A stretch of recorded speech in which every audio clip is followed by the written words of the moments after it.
Yes, sir. All right, good afternoon, folks. It is a fine day here at KLW World News because we are having our presence graced by no other than General Ben Hodges. Sir, it is a pleasure to have you aboard. How are you today? Very good, and thank you for the privilege. It's my first time on your program. Well, we're glad that you're here. We hope that this is both informative, educational, and enjoyable for everybody. So along with General Hodges, we also have Jeff and Johnny. How are you, gentlemen? Good, thank you. Okay. All right, so what I wanted to start out with was, Jeff, you had a question for General Hodges. Would you repeat that question that we had been talking about a moment ago before we went on the air? Yeah, it was really two questions. One was about, does the West possess an accurate OB, order of battle, for the Russian ground and air forces? And how confident are we at their level of mobilization and where we're at right now? And of course, the Russians emphasize on Maskirovka and surprise. Is it possible that they've been sandbagging in Ukraine when they had the initial failures, that they're using Ukraine as a laboratory to improve their military while they're feeding, undesirables, they're feeding their Mohammeds and their non-Russians into the meat grinder, making it appear that they're losing. I mean, after all, we've been told by defectors that deception and surprise are the main things to them strategically, and Maskirovka is a big part of it. Are we being fooled? Do we really understand what the Russians are doing, given that it's so unexpected with all their losses that they're continuing and persisting in this war? Okay, so that's a good cluster of very useful questions. First of all, I think that while the Russians have grossly underperformed over the last few years compared to what maybe most experts thought they would be able to do, the fact is that despite enormous losses and all the different challenges they have, they look like they can still keep going for who knows, another year or more, depending on what happens externally. And my Ukrainian friends all acknowledge that the Russians, in terms of their ability to develop and integrate new technologies, is very good.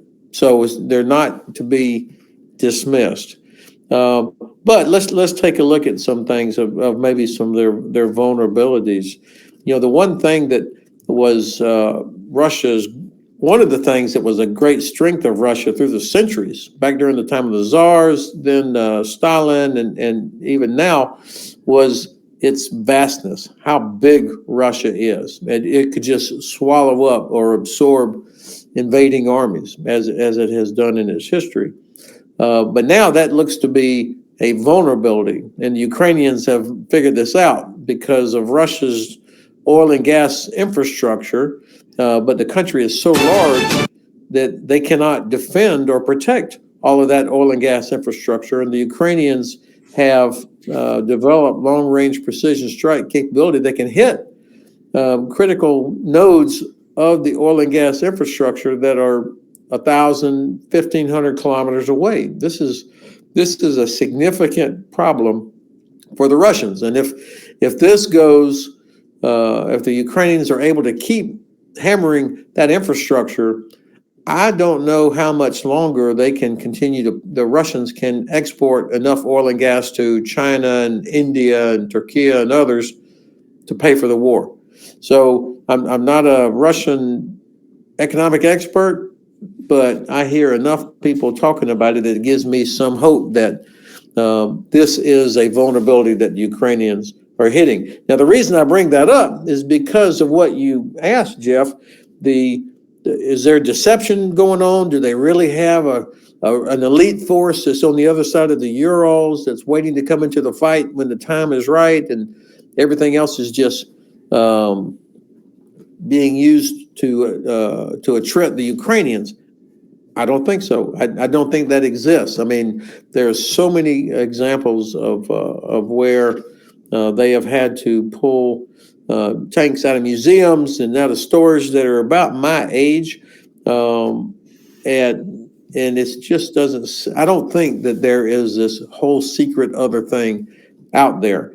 On mobilization, as we discussed earlier, the most common name of Russian soldiers who have been killed is Mohammed. The Kremlin has shied away from extensive mobilization of young men from the Moscow and St. Petersburg metropolitan areas because they want to avoid having funerals in those cities. I mean, then it would be hard to hide from the elites about how things are actually going. Order of battle, the OB that you asked about, I am very confident. Of course, I'm not in a position to know anymore, but as late as the end of 2017, when I was still the commander of U.S. Army Europe, of course, we worked very hard to be able to identify the order of battle, to build the order of battle of Russian forces and who the commanders were and how they were organized. We watched their exercises as closely as we could. And I would only imagine that the officers in charge now, the leadership of U.S. Army Europe, of U.S. European Command, that they have intensified their efforts to have an accurate OB. And of course, the allies in the area, from Finland all the way down to Poland and Romania, will often know more about the Russians than we would ever know. So I think we've probably got a decent fix of what they actually have.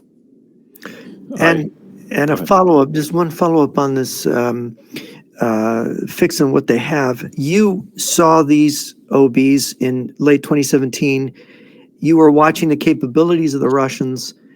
Were you surprised the way the Russians bungled and lost the invasion in 2022 and then couldn't do anything in 23 and 24? Did that surprise you at all? Yes, it did. And this is where getting to the second, third, and fourth level of understanding of what's going on inside Russia is helpful, and where I personally miss some things. I tried to figure out why the hell did the Russians do so poorly after when they launched the large-scale invasion in 2022.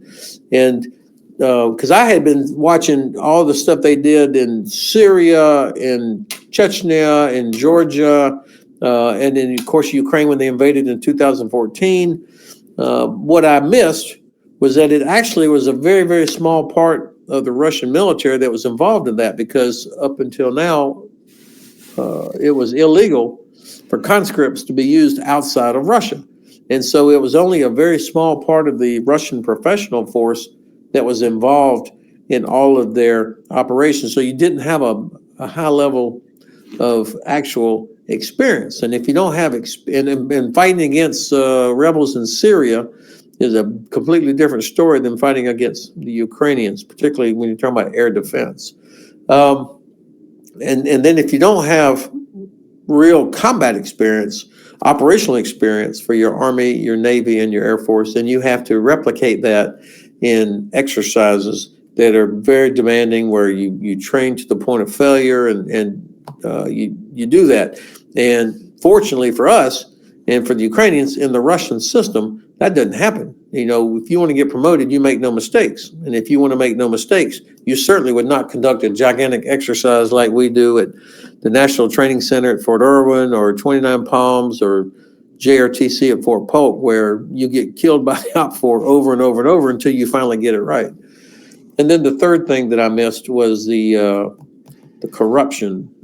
I always assumed and knew that there was a level of corruption inside the Russian leadership, but I never thought about or didn't appreciate the impact on readiness of that corruption, where you've got all the different places where people are responsible for quality control, for example, of ammunition storage or maintenance or deliveries from the factories to the troops. All of these things, this is where corruption really happened. And we saw that. It played out in front of us as they had so many basic problems due to that corruption. Now, the campaign design was certainly not what I would have expected. And I've listened to some people like Dr. Phil Peterson of the New Generation Warfare Center, who's one of the best experts I've ever met on how Russia operates. And he said, well, part of the problem was that this was an operation designed by the FSB, not the general staff. And so the FSB, of course, is not the professionally trained military that would figure out all the logistics and how to, get combined and joint effects into the fight. Instead, you end up with a map of Ukraine with like 10 arrows pointing into it from all kinds of different directions. That's because it was drawn up by the FSB that completely misread sentiment inside Ukraine.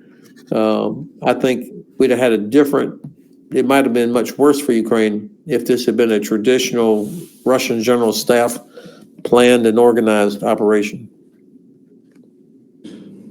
Jeff, did you have a follow-up? If not, I have a question. No, go ahead, Johnny. Okay. Yeah, Johnny. I heard. Yeah, go ahead. Go ahead, I was Lee. going to ask you to All ask right. your question. Okay.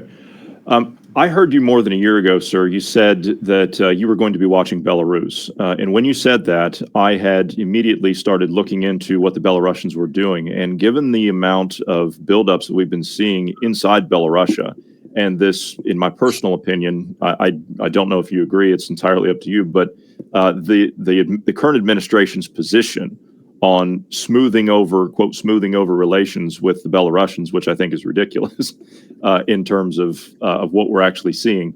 What role do you believe that the Belarusians will play if there is a move on the Suwalki Gap or the Baltic states? Where do you think they're going to be, and how do you think that's going to play out in your opinion? This is a great question, Johnny. I think that when you look at the map, obviously Belarus is right there, but yet it's almost like we have there's a hole in the donut of what's our knowledge of what the heck is going on there. I visited Belarus a couple of times back in around 2018, 2019, but it was just into Minsk, and I did meet some of the military leadership there. I was retired at the time. Met President Lukashenko and was trying to understand what the mood is there, what's really going on. I couldn't tell you, but Lukashenko clearly has mastered the art of playing both sides, sitting on the fence. He does enough to make sure that to keep Putin from feeling like Putin has to come in and invade and take over Belarus. So he does enough there, but he's also avoided sending his troops into the fight in Ukraine. And I think it's because he knows that the army of Belarus is poorly trained, poorly equipped, and would get slaughtered by the Ukrainians. And I think he also probably is concerned that the army might not enter the fight in a wholehearted way. And then, of course, he also knows he has a strong opposition that was beaten into submission a couple of years ago. But if the army was dispatched, that might create opportunities for the opposition at home. So let me draw a line under that by saying I don't think Belarus is interested or wants to get involved directly into an operation if Russia were to decide to try and open up a new front on the northern border of Ukraine, or to actually attack across the famous Suwalki corridor towards Kaliningrad through Lithuania. But I think that Belarus is going to provide land, logistics support. Their air defense is integrated with Russia's air defense. And I could imagine a scenario where Lukashenko would do what he had to. So you have to assume that they would be a hostile state. Were you aware of about 6 months ago, Lukashenko went on television with one of his colonels in the northwest corner of Belarus near the Suwalki Gap, where his colonel had explained that they had already planned on taking the Suwalki Gap and that they were going to take part of Poland in doing so. And Lushenko was on the air for about 15 minutes. Did you see that news broadcast? All right, that sounds like one I should have watched. I'll get that and send it to you, because it shows the actual maps and where they've been building up forces and where they've been doing the training. And we've actually got that area mapped out. They have built an elaborate training area there. I'll show that to you here now. Sure. This is the training area that they have been building up. They have the moving target, just like they do at Fort Knox and Fort Benning for the tanks, which are lined up down here. They have built a huge facility down here, underground bunkers. They have increased the size of the training facility. They've ran so many troops through the area that this area that used to be grass is now dirt on the road leading into Lithuania. Just north of this, they have lined up over 275 tractor trailers that were lined up on this road. They have now moved those tractor trailers down into Hradna. They've built a giant parking area here. They have cut a new dirt road in from the training area all the way to the border into Lithuania. They have built additional helipads at this facility. They've got 4 more helipads. These are for Mi-26s. So they've built these here next to the border. They've built 2 more helipads over here next to the border, and they've built 2 more helipads down the road. And this is all within 5 miles of the border with Lithuania. And then this is down here below is where we were talking about. That's the largest S-400 missile site in Europe. And they've continued to move ammunition, troops, built additional bunkers and so on and so forth all along the border with Poland here. And the interesting part is we track military aircraft 24 hours a day and have for about 5 years. And we are seeing a lot of Polish surveillance aircraft flying along the border in this area. And we also know that the Chinese have been sending people into this area to map it out. So we're really concerned about this area of Poland right here, from the number of surveillance flights and we follow them. We have a 3-dimensional simulator. We actually follow the flights while they're flying, and so we actually can see what they're seeing. And so they're looking at this area very hard. And then here over the last couple of weeks, they've been doing a lot more flights down here because we've noticed that the Belarusians have been putting in more troops. And we've estimated that they've spent close to $500 million in the last year just improving the training areas and the facilities along the border. And in the map that I sent you, you can actually go along the border and see all of the installations that they have been upgrading, putting helipads in, and putting in these barracks areas right on the Polish border. There is the Polish border. In fact, one of the training areas, the shooting range is closer to the Polish border than it is from where they're firing to the targets. The range is 300 meters, and the firing position is only 100 meters from the border.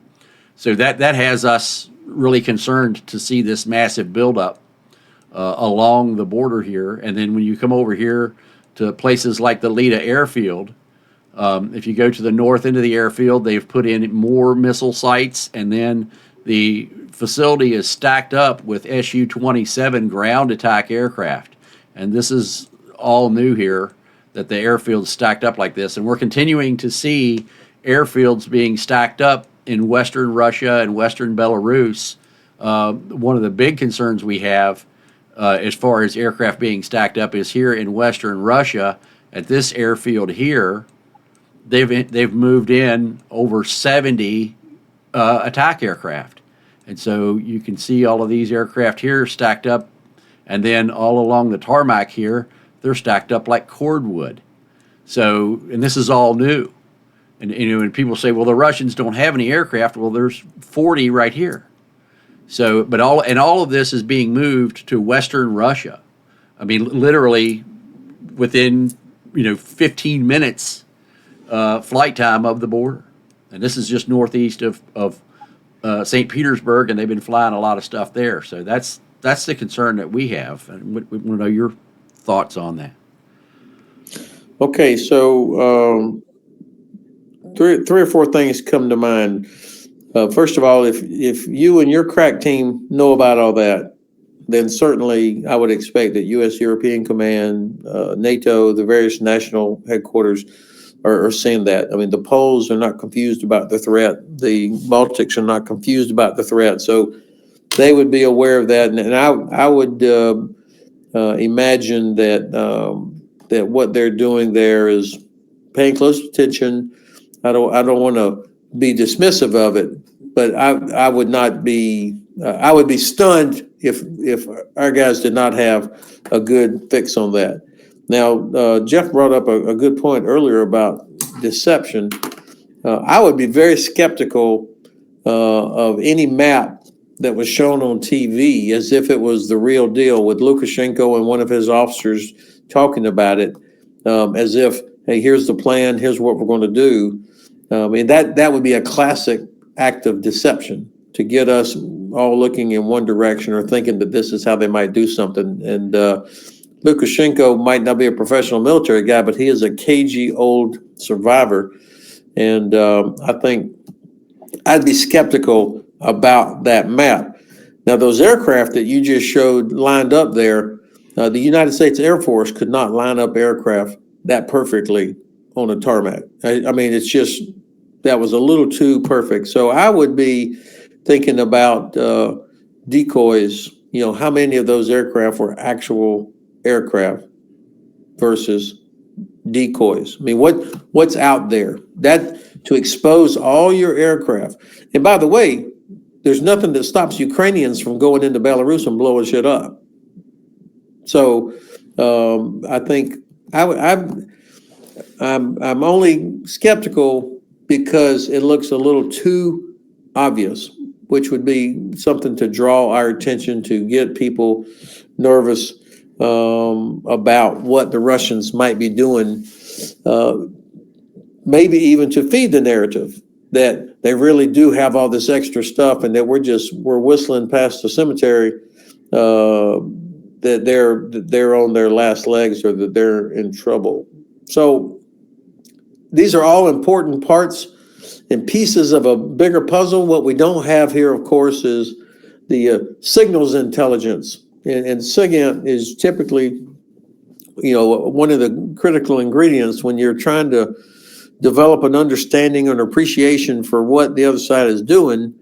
You have imagery, and you've got, I'm impressed with the imagery that you guys have, but then you need the SIGINT that goes in there, and then you still have to do the analysis, and what do the allies have? And then finally, and then I'll stop, is having a lot of airplanes doesn't make a great Air Force. It's what do we know about the flying hours? How well trained is the Russian Air Force? I mean, they, after almost 4 years, they still have not achieved air superiority over Ukraine.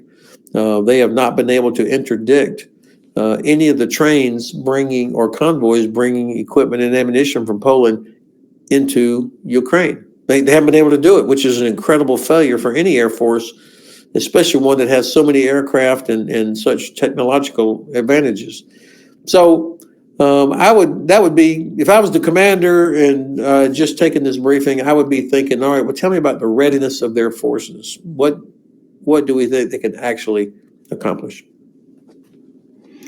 Just one question on a follow-up on that is, it's an interesting, the suggestion that this bluffing by Lukashenko and Putin, that they're really puffing themselves out, is so incredibly stupid, as brilliant as the deception of bluffing is, because Europe is now seriously preparing for war.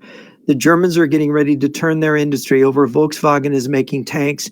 If the Russians wanted to dig themselves into a deeper hole, this is the exact strategy that you would do. You would just bluff and scare Europe into rearming itself. And then you're really stuck, because if you can't defeat Ukraine and Europe rearms, you're done.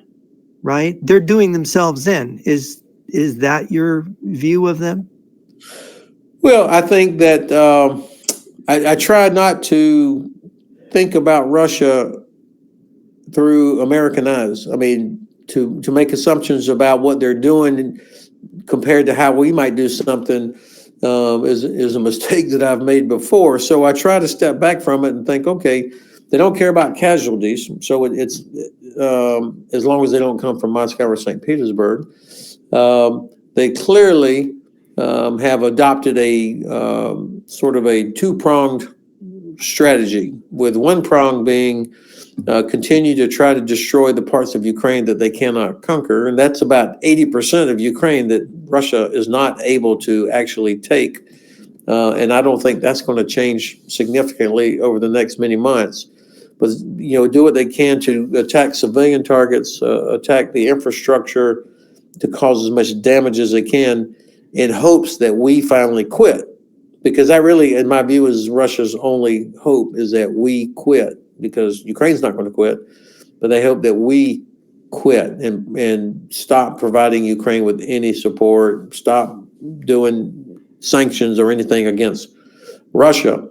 And then the other prong of this two-pronged strategy is what they're doing against NATO countries now with these gray zone operations, whether we're talking about drones or Russian Air Force violating airspace, drones shutting down airports in Munich and Denmark, or drones flying these decoys into Poland, or the the Shadow Fleet vessels sailing through the Baltic Sea with Russian oil. All of this stuff, I think, is intended to peel us away from focusing on Ukraine. And maybe part of what we've just looked at here, it could be preparations for an attack. I absolutely believe that the Suwalki corridor would be an area where they could perhaps focus for a limited escalate to de-escalate scenario to prove that NATO won't fulfill its Article 5 obligations to Lithuania, for example. But I think a lot of this is intended to cause nations to say, hey, we need to stop supporting Ukraine. This is going to get really bad. And I think that's part of their objective. And if this fails, if this strategy fails, what about the nuclear option? Are they putting themselves in a position where they're boxing themselves into a corner where their only way out is to use nukes? Well, so that's an interesting formulation, and certainly that's exactly what Putin and Medvedev and Lavrov and all these other guys that come out about every other week and talk about, we have a new nuclear weapon, or we're going to do a nuclear exercise, or we're thinking about moving nukes into Belarus. All of these are part of their influence operations to make us worry, oh my God, they have nuclear weapons. They might use a nuclear weapon. And it worked. It worked against the last administration. It's working now all over Europe, where people think, oh, we should be very careful because the Russians might use a nuclear weapon. I think there is zero chance that Russia uses a nuclear weapon, because nothing good will come of it for Russia. The Chinese have told them, do not do this. And the Chinese don't want the Russians to use a nuke because they worry that the retaliation coming from the U.S. or other countries would obliterate Russia's ability to export oil and gas. So that would be the end of China's cheap oil and gas. And I think even the Chinese don't want to see this war go nuclear. And the Indians have said the same thing. And when I tried to think, okay, well, where would Russia use a nuclear weapon? I mean, what would be the effect? And it's interesting that all the countries that are closest to Russia who would be affected the most are like, hey, bring it on. That's not going to stop us. And it's only the people further away, including the U.S., that worry like, oh my God, they might use a nuclear weapon.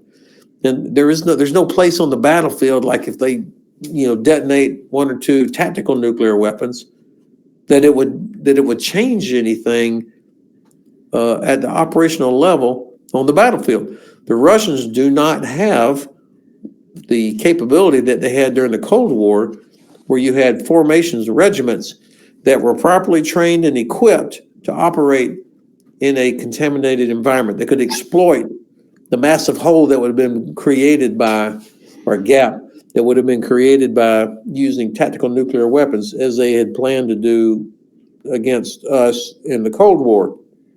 Those forces don't exist. So there's nobody to exploit if they did make the terrible decision to use a nuclear weapon. And I just don't see anything positive for Russia in using a tactical nuclear weapon. They're not boxed in. I mean, only 8% of their entire border touches NATO, so they can pull out of Ukraine. Now, Putin, of course, has created a very difficult situation for himself, but I don't know that the military would be prepared to execute an order to launch nuclear weapons against somebody or somewhere because of Putin's war against Ukraine. I'm not sure that they would do that. I have one last question for you, because I know you have to go, sir. But my question to you is, given the administration's current position and what we're doing with Venezuela, and if you look at Russia's strategic partnership with Venezuela, do you believe that this is the Russians' attempt to distract us, to pull us away from the support of Ukraine, like you were just mentioning before? That's an excellent question, Johnny. And by the way, I realized I did not answer your question about, or your reference to the administration towards Lukashenko. I don't understand that at all, unless they think that there really is a way to separate Belarus from Russia somehow with promises of whatever. But that just seems so unlikely to be feasible. But I don't know. When it comes to Venezuela, I was struck by the report the other day that, some Russian military or somebody advisors perhaps had flown into Caracas earlier this week. There has been a Russian presence in Venezuela for quite some time, so that doesn't surprise me that they would be there. I don't know what the extent of their participation or presence might actually be, what they're doing for Venezuela. And I think the Venezuelans at some point will have to make a decision about where does their better future lie? Is that with or without Maduro? Is that with or without Russia? Russia has turned out to be not a very good ally to anybody. They abandoned Assad in Syria. They abandoned Armenia against Azerbaijan. Life doesn't get better for anybody in Abkhazia, South Ossetia, or Transnistria. So the Venezuelans will have to make a decision there. I personally have not been able to figure out exactly what the objective of the United States would be in Venezuela. Fentanyl does not come from Venezuela, it comes from Mexico. Most of the cocaine that comes out of Venezuela comes to Europe. So I don't think this is about drugs. Not really. I think there's some other, maybe this is a reflection that the administration is prioritizing the Western Hemisphere. I think that's what's coming out of, or will come out when the National Defense Strategy is released. That the number one priority is more than just your traditional protect the homeland. I think it's going to be hemisphere, from Arctic to Antarctic, all and everything in between. And that Indo-Pacific, maybe second priority, Europe third and fourth priority. So I'm trying to figure that out myself. All right, well, just one more thing here before we go. I wanted to show you. This island has been leased to the Russians. This is north of Venezuela, and the Russians have taken over this island. They want it as a refueling facility as well as a sub base in the Caribbean. And so they've got a 10,000-foot long runway here. They've put new structures in. This is older imagery, but they have rebuilt all these structures here. They've got fueling over here. The interesting part was they put their communications tower on the south side of the ridge. So is that we can't get SIGINT out of this base from the north because this mountain line right here, or ridge line here, blocks the signal. The tower is down here on the flat. Also, the Russians have two training locations in Venezuela. One is over here to the left, where they have this facility right here. They have motor pools full of tanks over here, and they're lined up out in front of their buildings. And then inside in Caracas, inside of the main training area for the Caracas military, the Russians and the Chinese have a base inside of this military base. And then they have another intelligence office that's over here in northern Caracas, where they're doing their intelligence out of. So, and you have this map in your email box, so you can just open it with Google Earth. Well, if I was a Russian soldier, I'd much rather be training in Venezuela than going against the Ukrainians. There's no doubt about that. Yeah, I agree with you there. All right, sir, it has been our pleasure to have you on. We know you got to go. We kept you 10 minutes longer than we were supposed to, but it has been an honor and a pleasure, and we hope for you to join us again sometime soon. Well, thank you very much for, I'm impressed with the imagery you have and the analysis you guys have done. I don't agree with all the analysis, but I guess that's the beauty of it. You know, how you look at what you have and I like how y'all are so energetically trying to piece together what the hell is going on. And typically your enemy is not going to want to show you everything that they're doing. So I think you're providing a great service by helping people think through possibilities, and try to fill in the gaps, and also reminding people that Russia, these are not good. They're not good people, and everything that they want is contrary to pretty much almost everything that we want as a nation. And so being alive to what they are is a risk to all of our interests. I have to say, I would imagine the U.S. Navy would love it if Russia had a submarine base right there on that little island off the coast of Venezuela. I think they would be licking their chops. Yeah, we do too. So, all right, thank you, sir. Have a great day. We greatly appreciate your time and look forward to seeing you again. Okay, guys, thanks a lot. I enjoyed it. All right, have a great day.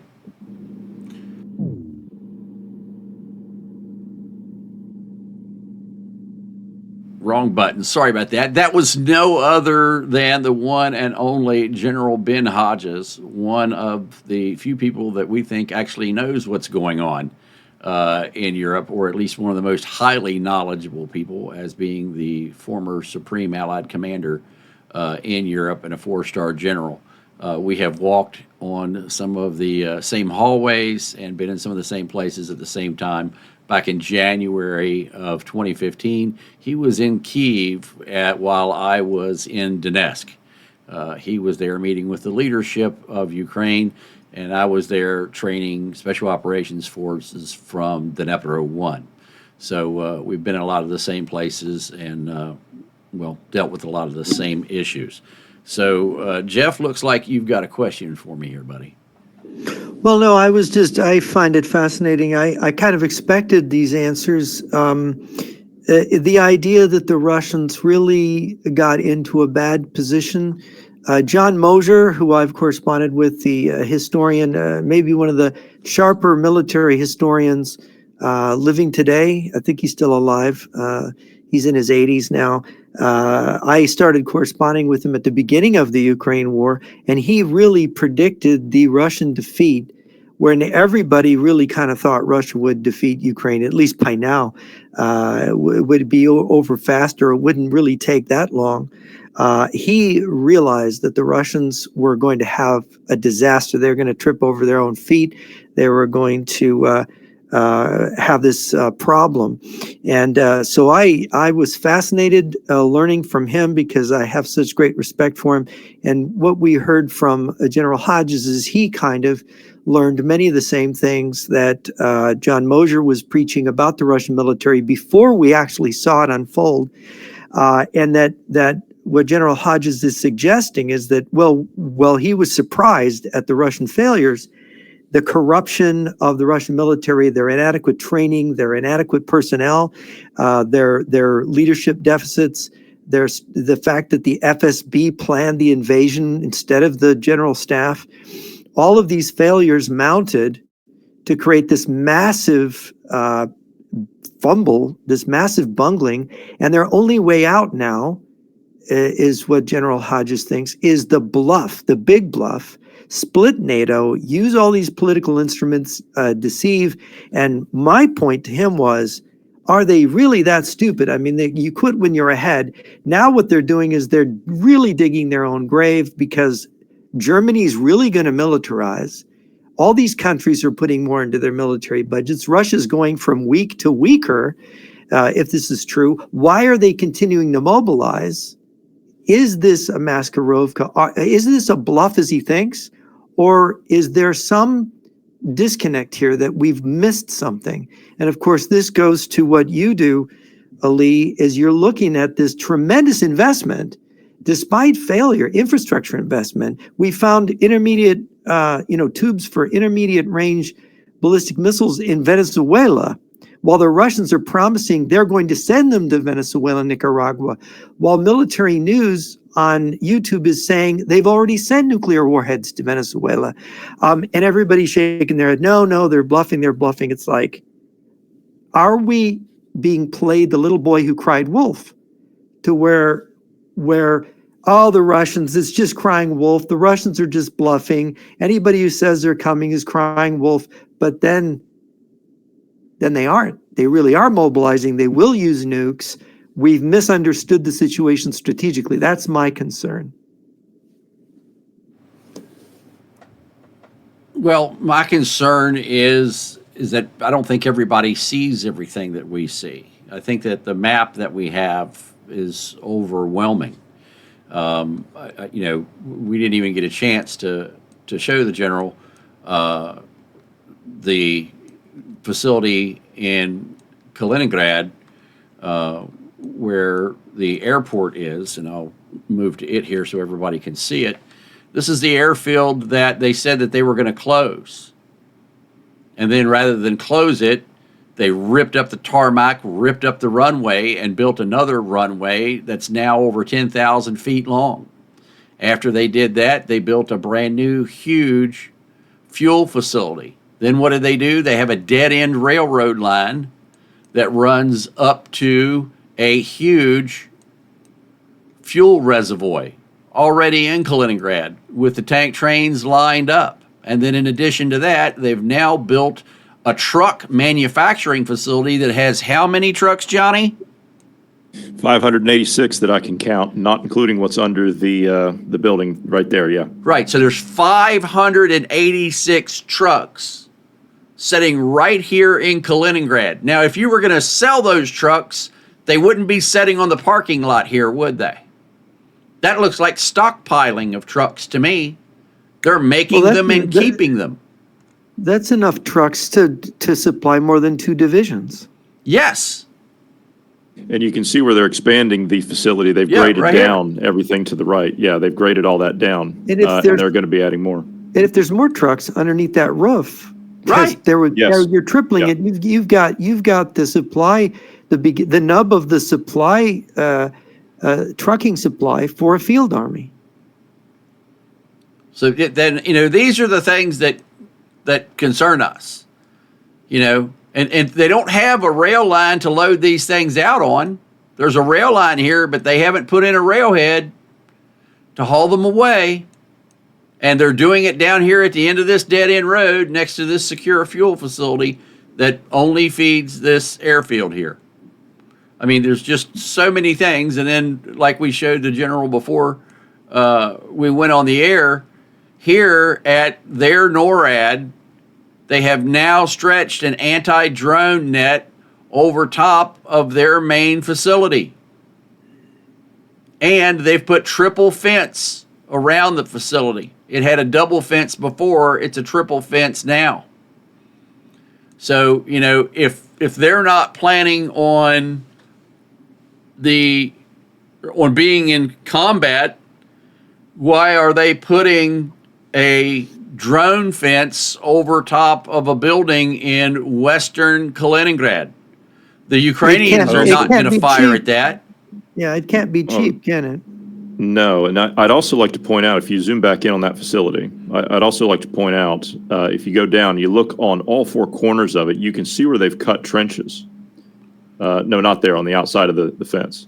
Oh, yeah. So you can see, no, go zoom out a little bit, further out. There's one right there. On the open approaches to the there's one there. There's one to the right of that. There's one out front. on the main road. There's one there. So Oh, you yeah, see there's that a new one one there? here. Yeah. These are defensive line. These are defensive measures that they're putting in. And they've built the new tower up here at the power facility. This is a new Yes, there's a communications second- tower that they put in. There's a second tower. Yeah. Yep. So, there's hundreds of millions of dollars worth of work that they're continuing to do. They've put in more trucks up here at this facility. We've already counted up over 100 trucks. They've lined up more out front.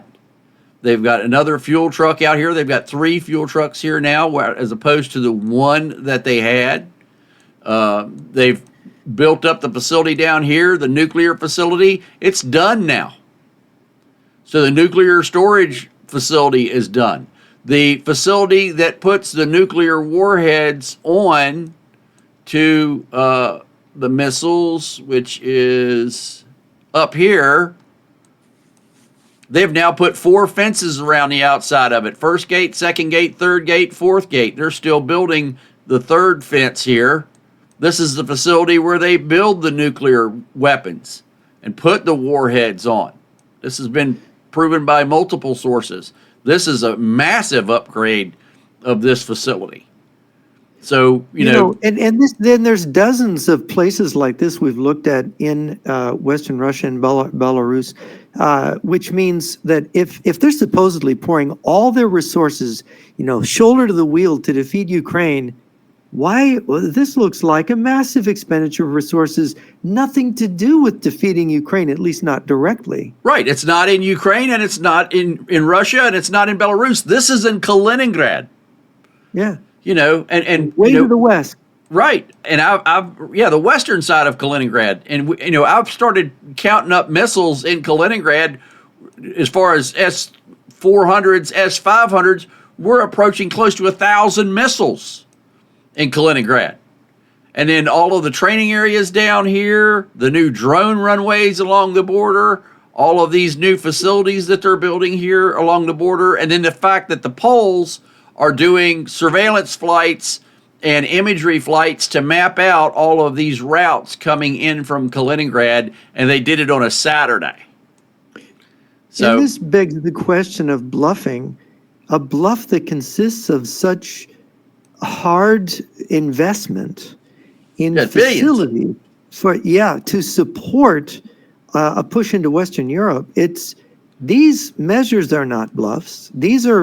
You can see them from space. So the only thing we're lacking is that we have a disagreement over the OB, the order of battle. And of course, General Hodges admitted he hasn't had access to that since 2017. But I would suggest that the Russian Maskirovka ability, which is essential to their system, that if you're relying on signal intelligence to tell you whether those aircraft lined up there are dummies or not, you may well be deceived by the signal intelligence, because the Russians, to produce fake things that will convince you that they're bluffing, there very well might be a bunch of fakes just to make everybody conclude that everything is fake, when definitely we're looking at things that can't be fake. And so the question is, how soon before somebody wakes up and says, wait a minute, there is going to be a major mobilization next year? And my other question, the question I didn't get to ask, but I asked General Hodges before the show, is that in World War II, Germany, with a population of 80 million, now Russia has a population of 140 million people, that Germany, with a population only of 80 million in World War II, put more than 25 field armies together, and of course had millions of men under arms, lost 9 million in the fighting the war. And here we say Russia's defeated when they've maybe only lost 1 million, not even 1 million dead. We're talking about 9 million German dead in World War II. And that somehow this country that almost has twice the population of Nazi Germany has only cut a fraction of that loss, and has, they can't even produce 1,000 tanks. A country with the economic, industrial ability of Russia and the resources, Germany was constricted in its oil and iron ore resources. Germany produced more tanks than Russia's supposedly producing. I'm not sure I believe the analysis of Russia's weaknesses. I'm starting to think, you mean Russia in 2025 is economically weaker than Germany in 1939, 40, 41, and cannot field as many field armies as Germany when they have, approaching twice the population. Whatever the problems with the Russian population, I've got to express skepticism about this Russian incapacity. Well, we've been told that the Russians have now produced 3,000 T-94 tanks. That's the number. T-90s? T-90, T-90s. T-90s, right. T-90s. Yeah, T-90s. I said T-94, but T-90s. That they have produced over 3,000 T-90s in the last 2 years. And where are they going? Yeah. Where are they going? Right. Where are they going? They're not going into Ukraine. Right. Where are they going? Yeah. Hitler invaded the Soviet Union with 3,500 tanks and all the supporting vehicles in 1941.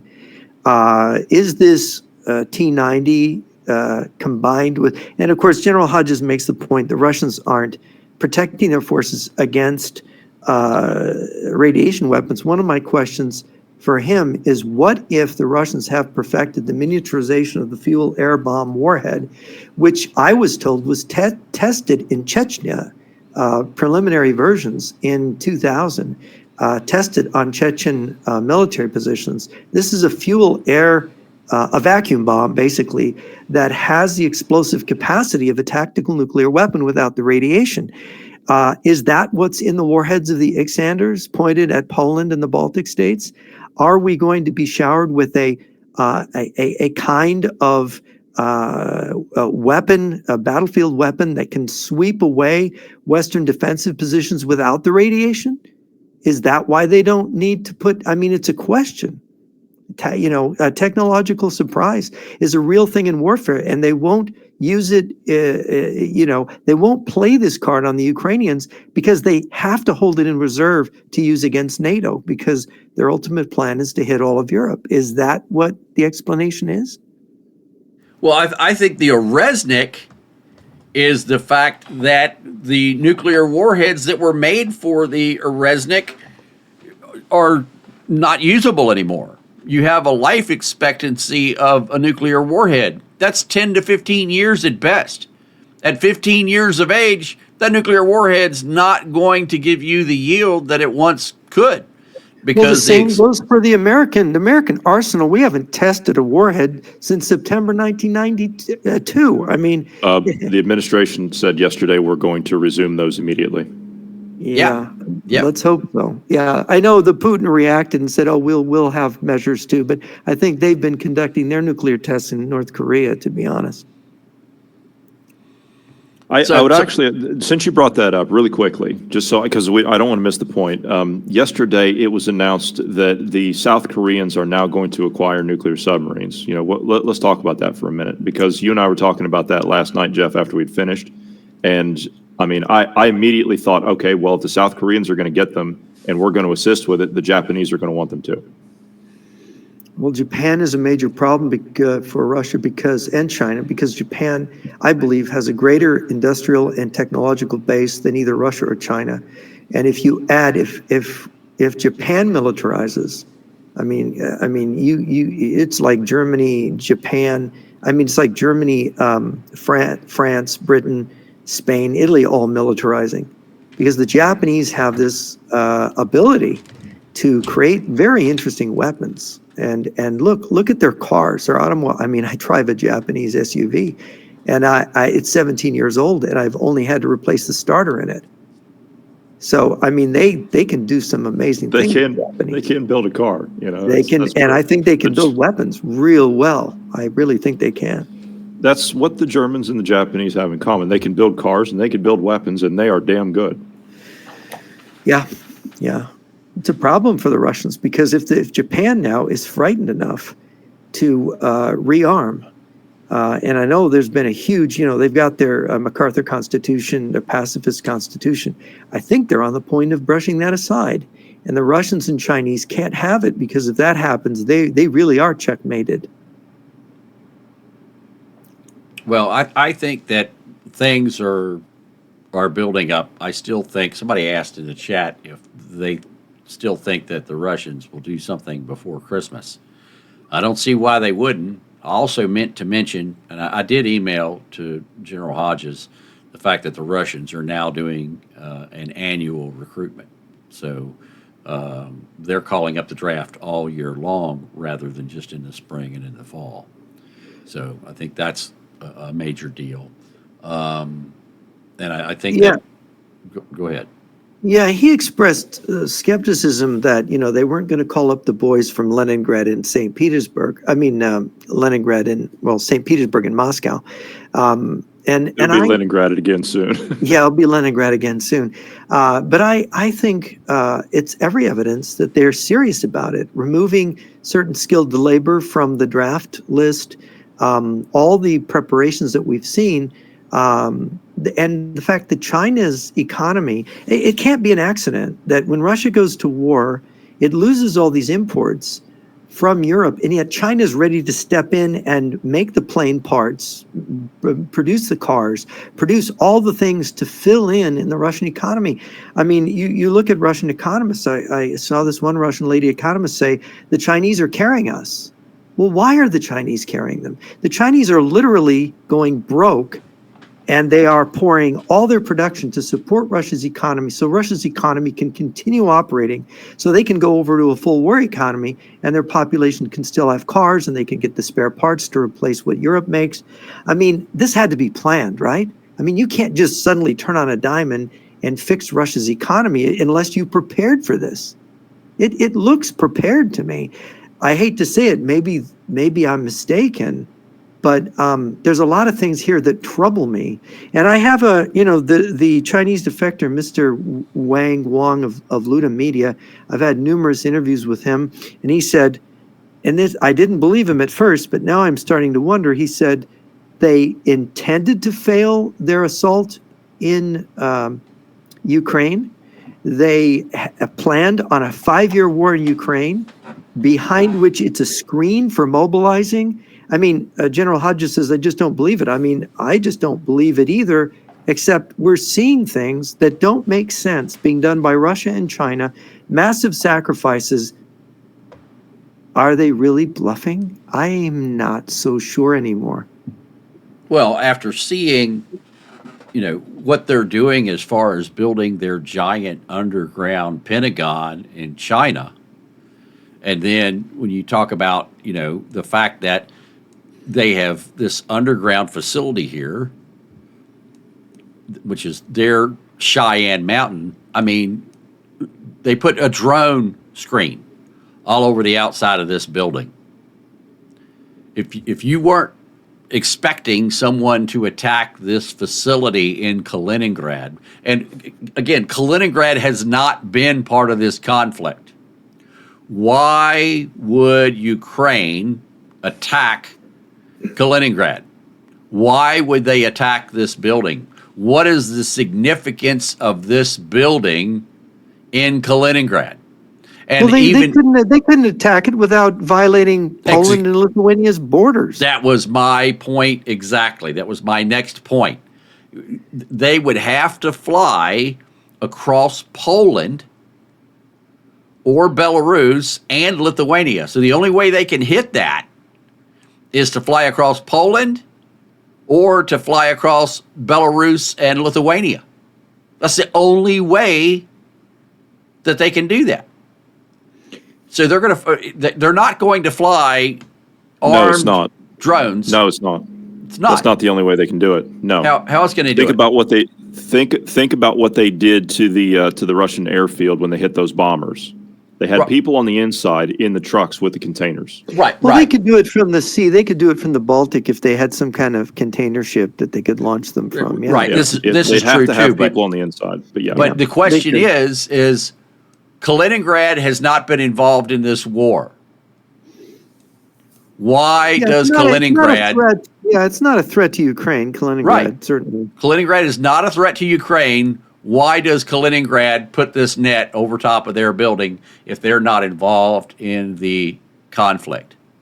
Well, another interesting point is General Hodges expressed great confidence in some of these smaller countries, the Baltic states and Poland, but also Finland and Sweden have had a great interest in this. And if you notice, the Swedes and also the Polish officials and the Danish officials and Finnish officials, they're taking measures for radiation, for nuclear war, for their population. They're telling their people to stockpile food in their homes, stockpile water and food, and to prepare for a massive war. And we've also heard the French military and talking about setting up by, March or April of next year, field hospitals to accommodate 10,000 beds. 4 months. What's that? 4 months.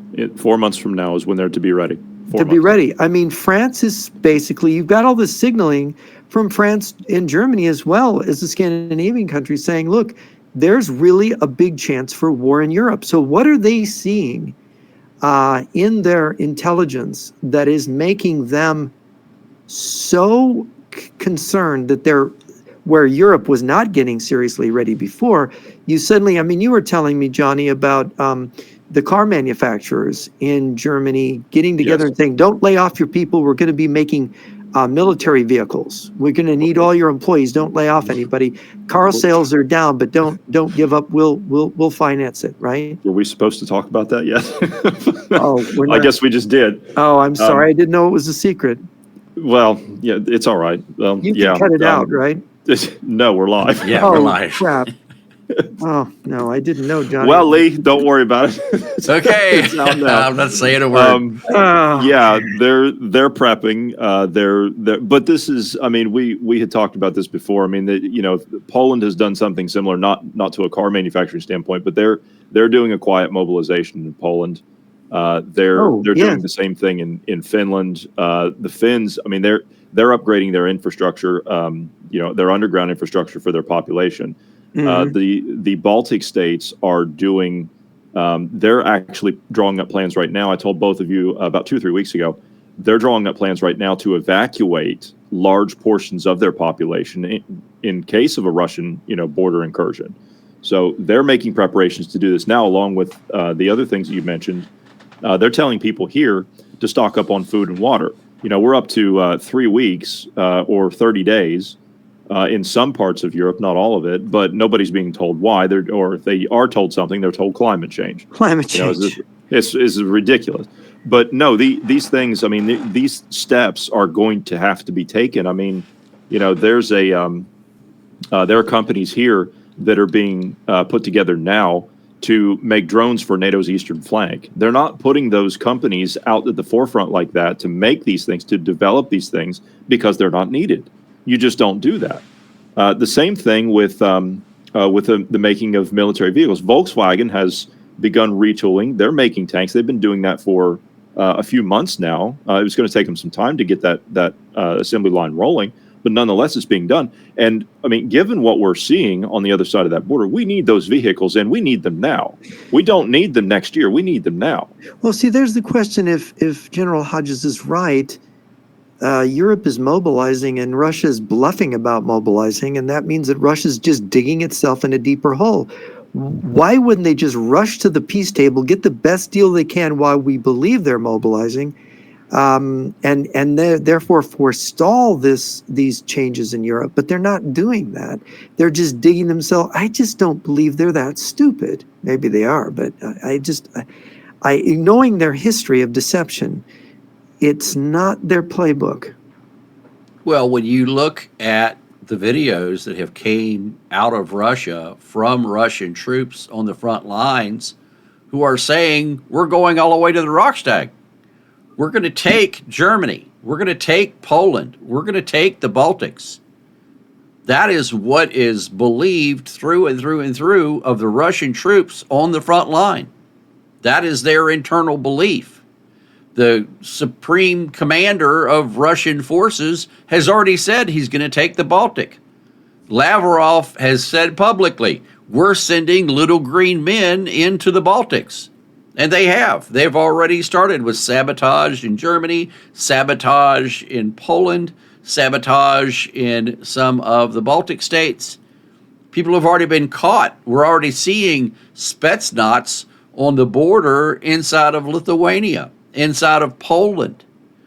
So, they're preparing. We're watching the troops move. We're watching the missiles move. We're watching the ammunition coming in from Russia, China, North Korea.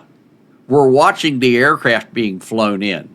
We're watching the military bases be built. They have spent billions, not millions, not hundreds of millions. They have spent billions of dollars to do this. And if this is a bluff, it's the most expensive bluff in the history of the world. I mean, look at the size of the fuel storage facilities. Look at the factory that has the 500 and how many trucks, Johnny? 586 that I can see. Okay. I know there's more lined up. Look at the factory that has 586 trucks sitting outside in their parking lot. If they were selling those trucks, they wouldn't be sitting in the parking lot. I haven't seen any dealers with trucks sitting all over their parking lot in Kaliningrad. They're all sitting there at the factory. Why is that? Why would they close down an airfield and say, oh no, we're closing this airfield down, we're not going to use it anymore, we're abandoning it, and then they rip up the airstrip, they rip up the taxiway, they extend the airstrip by 4,000 feet, spend over $100 million in concrete just to repave the entire place, build a huge oil or fuel storage facility behind it, build a rail line from there to another facility that holds over 50 million gallons of fuel. And now they're putting supersonic bombers there. Why are they putting in all of the S-400 sites? Why are they, putting the net over their facility? Why do they have all the Mi-35s sitting in the northwest corner? If they're not doing anything, what the hell is all of this stuff for? Jeff? Yeah, that's absolutely, that's the thing that's scary. The other thing that we didn't get into was the nuclear. I mean, General Hodges, it's interesting what he says, and I hope he's right, that he absolutely doesn't believe they would use nuclear weapons. He doesn't see what purpose that nuclear weapons would serve. Look, I have read the Russian military literature, the Soviet military literature, Sokolovsky's Soviet military strategy, Sidorenko's The Offensive, all of these books. It's nuclear conventional, it's all arms nuclear war, where you're not just using nukes, you're using nukes in combination with combined arms armies and fleets and navies and all the rest of it. And the thing that is really troubling, Colonel Stanislav Lunev, I knew him well. He was a GRU colonel who defected, the deputy head of the GRU in the United States. And one of the things about his defection that he said, and he talked about this joint plan of Russia and China eventually to set up a war to take down the United States, was that it was going to be a nuclear world war. He said, all my years of training with the Soviet military and the Russian Federation military, one mission only, global nuclear world war against America, all arms, using all weapons, just like you read in Sokolovsky's Soviet military strategy. And this is really alarming because our generals absolutely don't believe in nuclear weapons. They think nuclear weapons deter the use of nuclear weapons, so no one's going to use them. And we have this exaggerated notion of the effects of radiation, and radiation can be quite problematic, obviously kill a lot of people, but radiation isn't the end of the world. You can function in it. You can prevail in a nuclear war.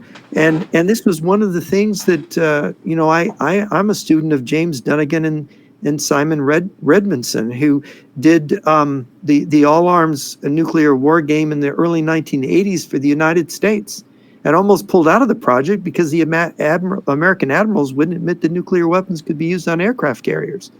And they finally got them to admit it, that yes, the Russians could use nuclear warheads at sea to gain nuclear supremacy. The first time they played the war game, the realistic war game that Dunnigan's team made, the red team won World War III using nuclear weapons. And that's calculating the effects of those weapons.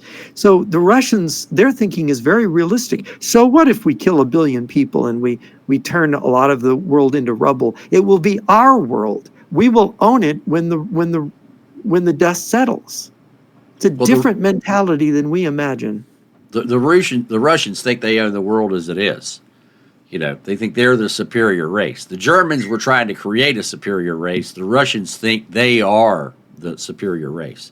And when it comes to talking about hitting carriers, we all know that the Chinese have built models of U.S. aircraft carriers on giant railroad tracks to train their missiles to be able to hit the stern of U.S. aircraft carriers with a kinetic weapon that is designed to pass through the hull of the carrier, through the reactor in the carrier, and then come out the bottom of the carrier to not only damage the carrier, but to irradiate all of the vessels and everything in the area with radiation from that carrier. They're planning on using the nuclear material inside of an American aircraft carrier to not only contaminate the U.S. carrier, but all of the vessels around it. I don't know if you were aware of that.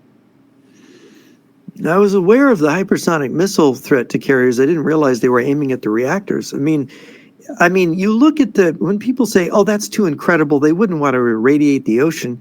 But when you look at what Russia's doing with conventional ordnance in Ukraine, attacking gas stations, supermarkets, apartment blocks that have no military value, just to terrorize and murder civilians, and the expense of those Russian missiles. I mean, missiles are really expensive, and they're made to carry nuclear warheads, not conventional warheads. And here they're using conventional warheads just to kill a handful of civilians every night with missiles.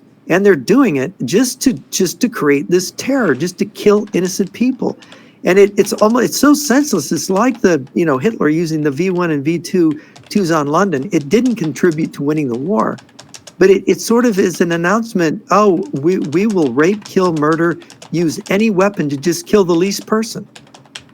Yeah, they'll irradiate the ocean. What do you think? They're completely nuts. They're psychopaths. This is what Colonel Lunev told me about the Russians. I asked him, I said, well, are there any good people in the Russian general staff or the Kremlin?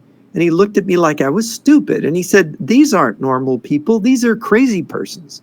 Then he went on a lecture. He lectured me about what a psychopath is. And that's if you want to get above the rank of colonel in the military, you have to have this mentality. And that you look at books like Political Ponerology, where this Polish psychiatrists and psychologists are saying, look, this system advances psychopaths and abnormal personalities on purpose. And these abnormal personalities, they recognize each other. And they know that if the normal people in society recognized who they were, they'd want to kill them all. So they banded together. You've got a government by and for and of the psychopaths.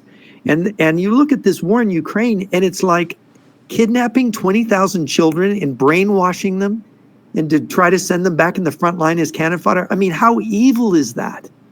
Well, they've done that. That's their history. They've done this many, many, many times. Yeah. So it's and so the idea that they are normal people that think like we do, and I'm very glad General Hodges said, look, I know they're not normal, and I know they don't think like us.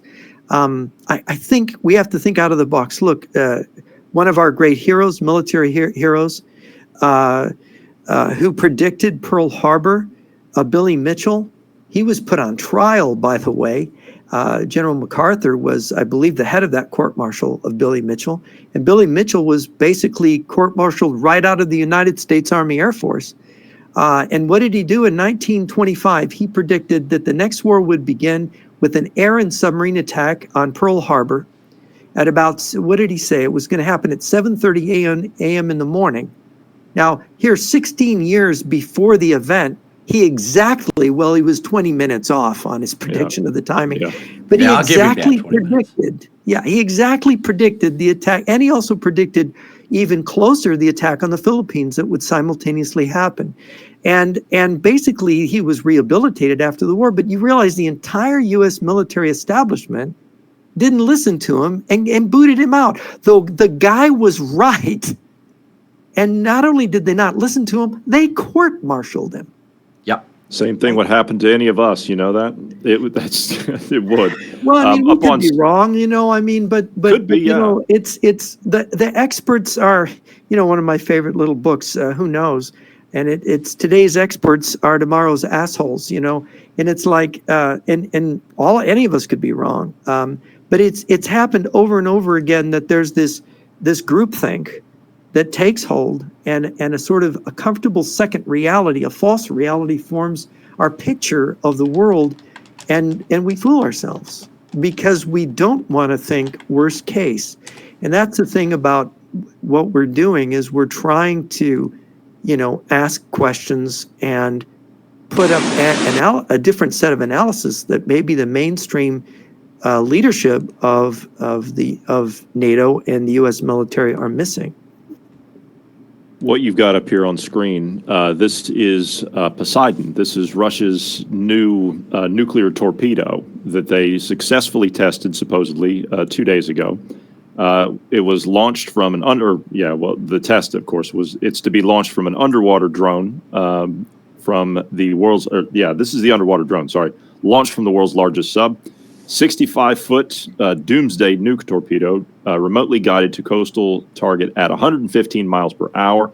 It has a 100 megaton warhead, and it is detonated at depth of just off the coast, and it will trigger a 1,600-foot tsunami of radioactive seawater. It's a lie. Putin and Medvedev both said this was a successful test. Now, this is the video that I showed yesterday, Jeff, of Putin sitting in front of the poster of the two guys hoisting the flag, the Soviet flag, over Berlin at the end of the war, and they also had the icons of the Mother Mary there behind him, and they said "For the Motherland." So as he's giving the speech about this successful test. Okay, so this is what I wanted to show you guys. This is a nuclear detonation underwater. And the problem with the nuclear detonation underwater is it doesn't create a tsunami. It creates a vertical shaft of the blast that goes straight up. There you have it. That's a nuclear detonation underwater. But you see, if you do it at a greater depth and you use 100 megatons, I still don't think it's going to do it.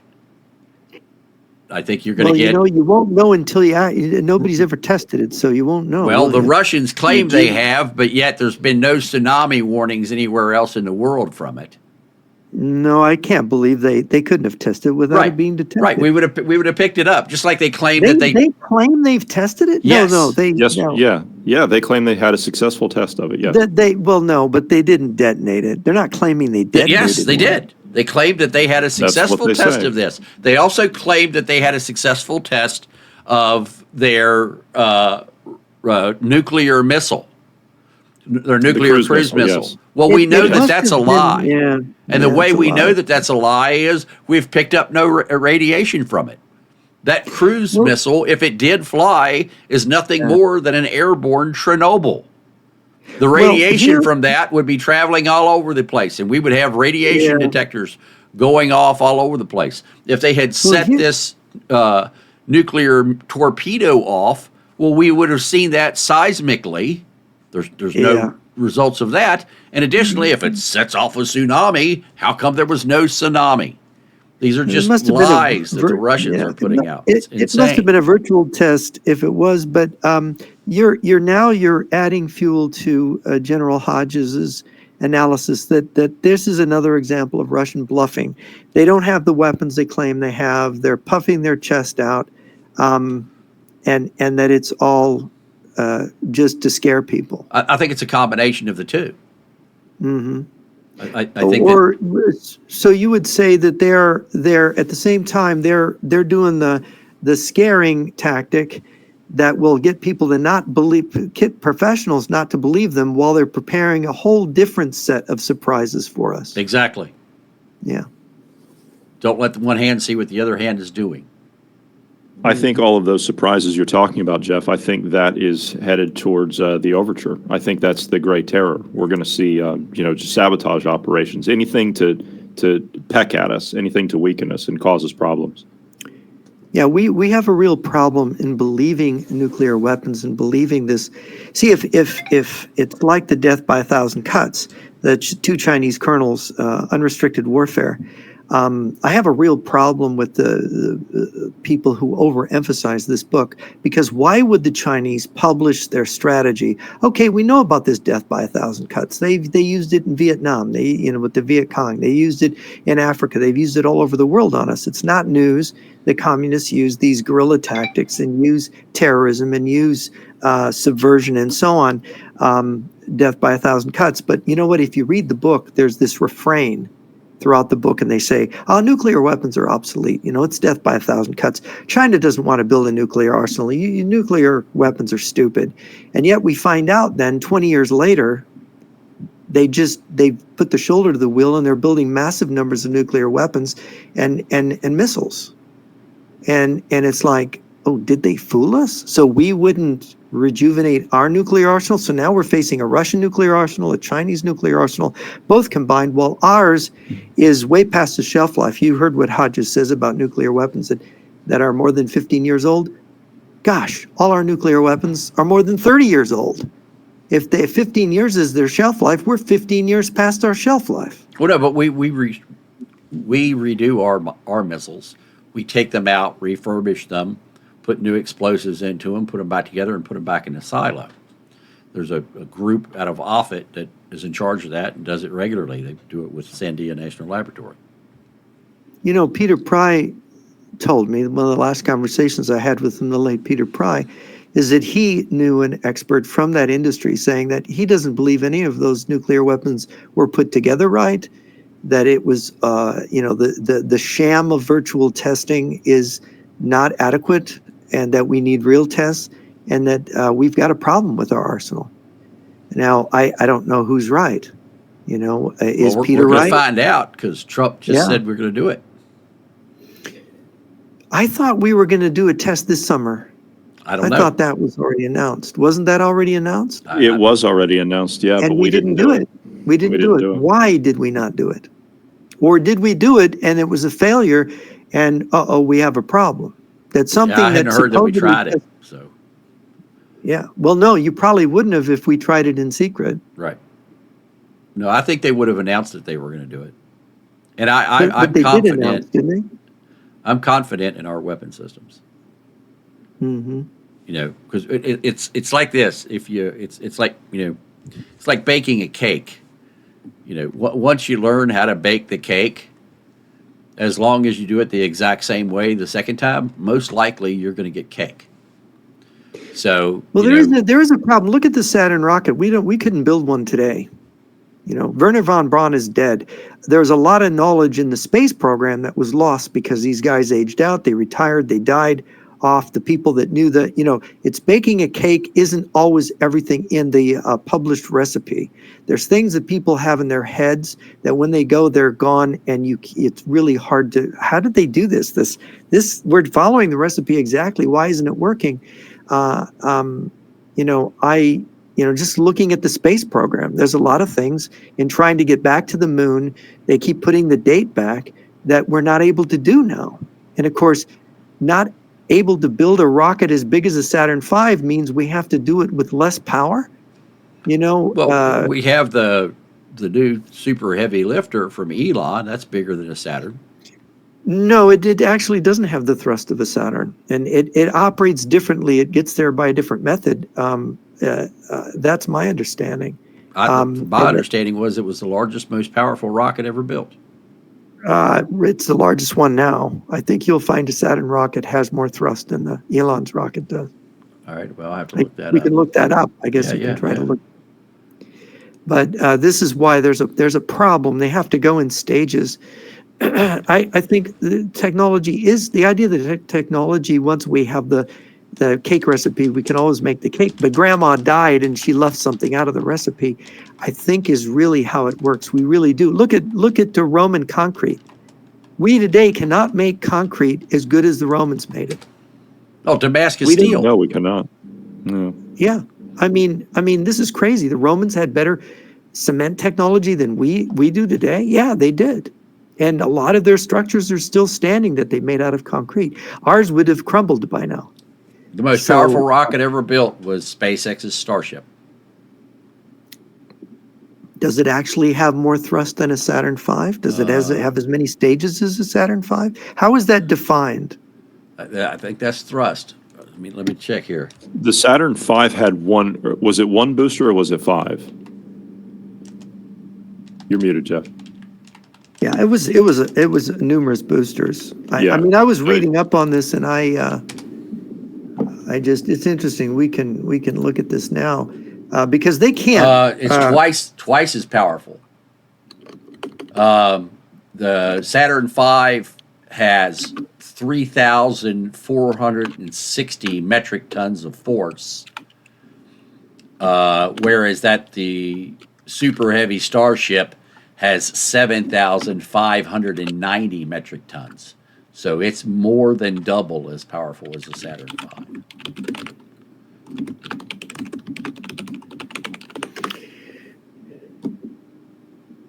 So Okay.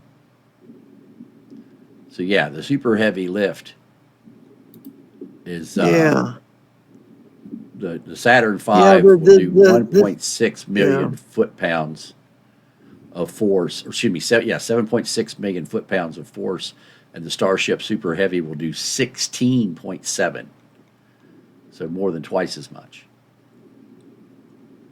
Okay, Starship can lift 110 to 150 tons, whereas the Saturn V 47 tons to the moon. Yeah. So I don't know what that thing was that I read that the Saturn V was better for getting to the moon.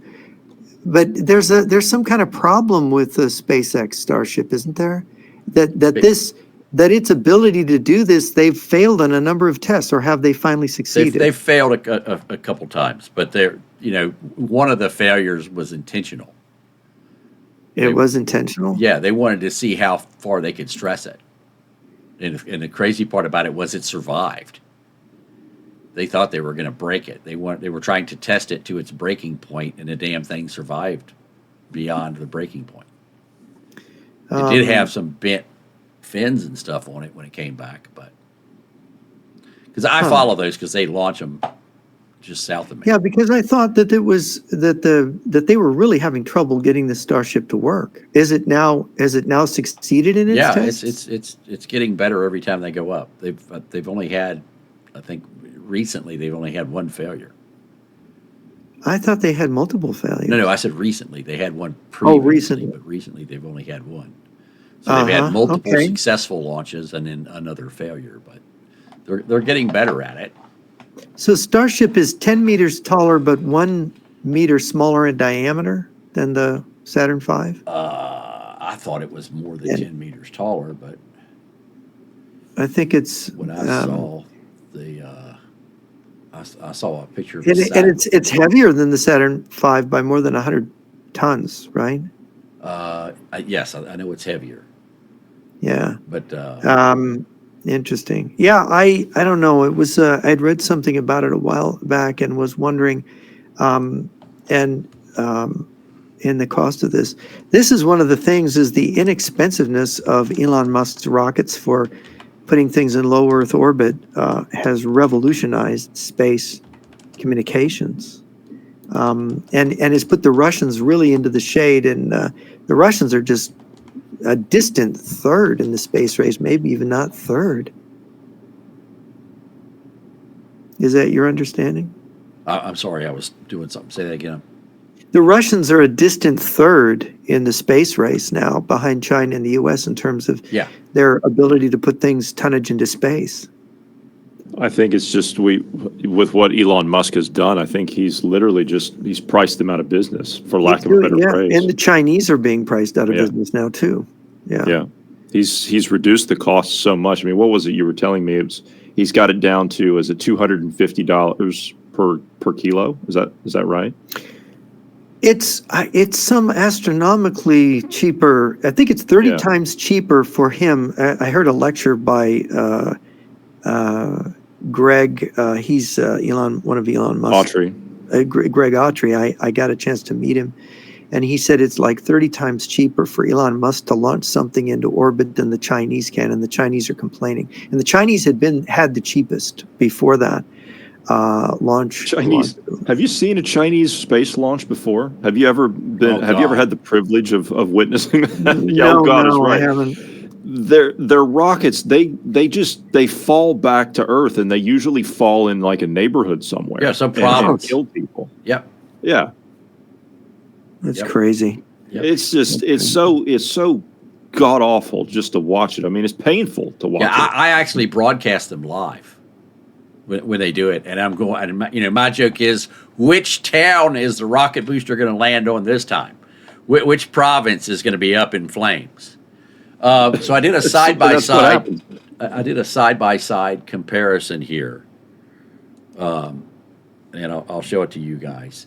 So and the Saturn V is more powerful per engine, but a Saturn V only has 5 engines, and the Super Heavy has 33. Oh, that was it. Yes. They can't. That's what it was. Now I'm remembering the Saturn V. We do not have the secret of building an engine that has an individual engine that has the thrust of a Saturn V. That's what we can't do anymore. So you're right. It's 10.4 meters taller. Yeah. The diameter is a little smaller on the Starship. Liftoff mass, it's almost twice as heavy. The Starship is 78% heavier at liftoff. The thrust, and there is a danger with having the danger of having all those rocket motors is that they expect some of them to fail on the launch, don't they? Yeah. 10% That's sort of fail, built in. from what I understand. Yeah. And No it effect. seems very risky. Yeah. To not having one reliable engine that can give you the thrust. Yeah. But isn't it the case that we don't know how to make the metal anymore strong enough to withstand the heat of that kind of engine, right? I don't know that. I don't know the answer to that. It's something like that.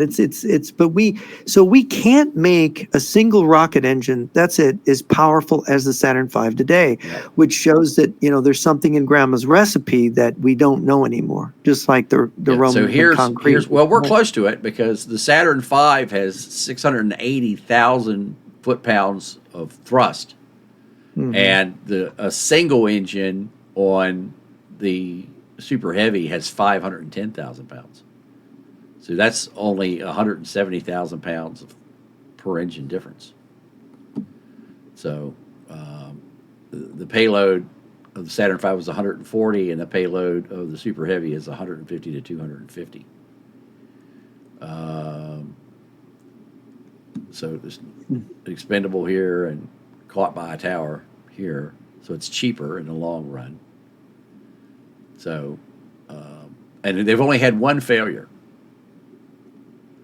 Oh, I thought they'd had more than that. Nope, only one. They've had 6 launches with one failure of the Super Heavy. They've had other failures on their rockets, but not on the Super Heavy. Now that we're on the subject of the moon, and the question of the race with China to the moon, and of course the Indians are claiming, and it's doubted, that they have spotted ice in craters in the south pole of the moon, where they're looking for the potential of gathering helium-3, which is an ideal fusion fuel, because helium-3 is produced by the sun and it rains down on all the planets, but the Earth's atmosphere destroys it, so it never reaches the ground. But it's been collecting for billions of years on the moon, and then we can go there and harvest this stuff and bring it back to the Earth, and it can fuel all of our power plants in the future when we have fusion. I know some physicists who don't think this is going to work out. What is your thinking on this, Lee? Is this a future pathway to the energy of the future? I don't think I'll see it in my lifetime. Greg Autry thinks it's coming in a matter of years, that fusion is only several years away. I don't think so. Interesting. Because we haven't been to the moon since the 60s. Yeah. Okay, we're coming up. It's been basically 60 years since we were there. A long time. And the Chinese claim that they're so great in space. And I had this debate with a Chinese propagandist the other day about how great the Chinese space program was. And I'm like, you guys claim you're so great. Your space station came crashing down, and you've never even been to the frickin' moon. So how good are you? The Chinese have the best record for landing probes, landing robot ships on the moon. Better than Japan, which had a failure. Theirs fell over. Better than India, and certainly better than Russia. Theirs just crashed. Right. And so they have successfully set down things, and I think they're the first to have landed something on the dark side of the moon. Yes, they are the first to have landed. Well, so they claim. So you think they might be lying about that? Well, they lie about a lot of stuff. I catch the Chinese lying. How can you say the Chinese government lies about things? They're one of the most honest bunch of people you'll ever come across, especially in the business world. Yeah. You picking up on my sarcasm? Right. Yeah. Yeah. Oh my gosh! No, please, nobody believe that. Please. Yeah, Did you see that Trump and Xi met? Did you see the conversation that took place between the two of them? Yeah. Trump said that it was on a scale of 1 to 10, it was a 12. Oh, if you can believe that shit. He can't say anything without hyperbole.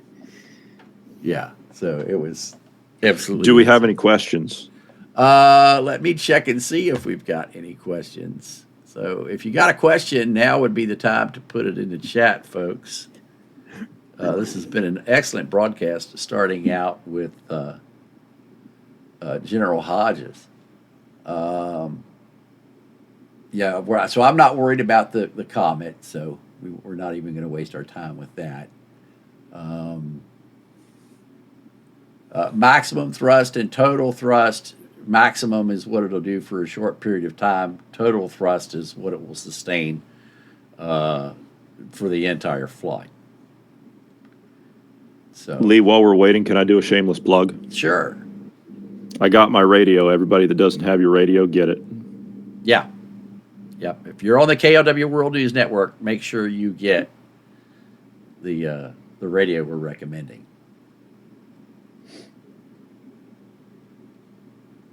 Dakota wants to know where I saw that the Russians have built over 300 or 3,000 T-90s over the past 2 years. I can't remember who it was, but it was a U.S. military analyst and had the evidence to back it up.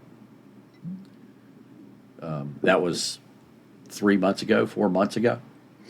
Actually, maybe a little longer ago than that.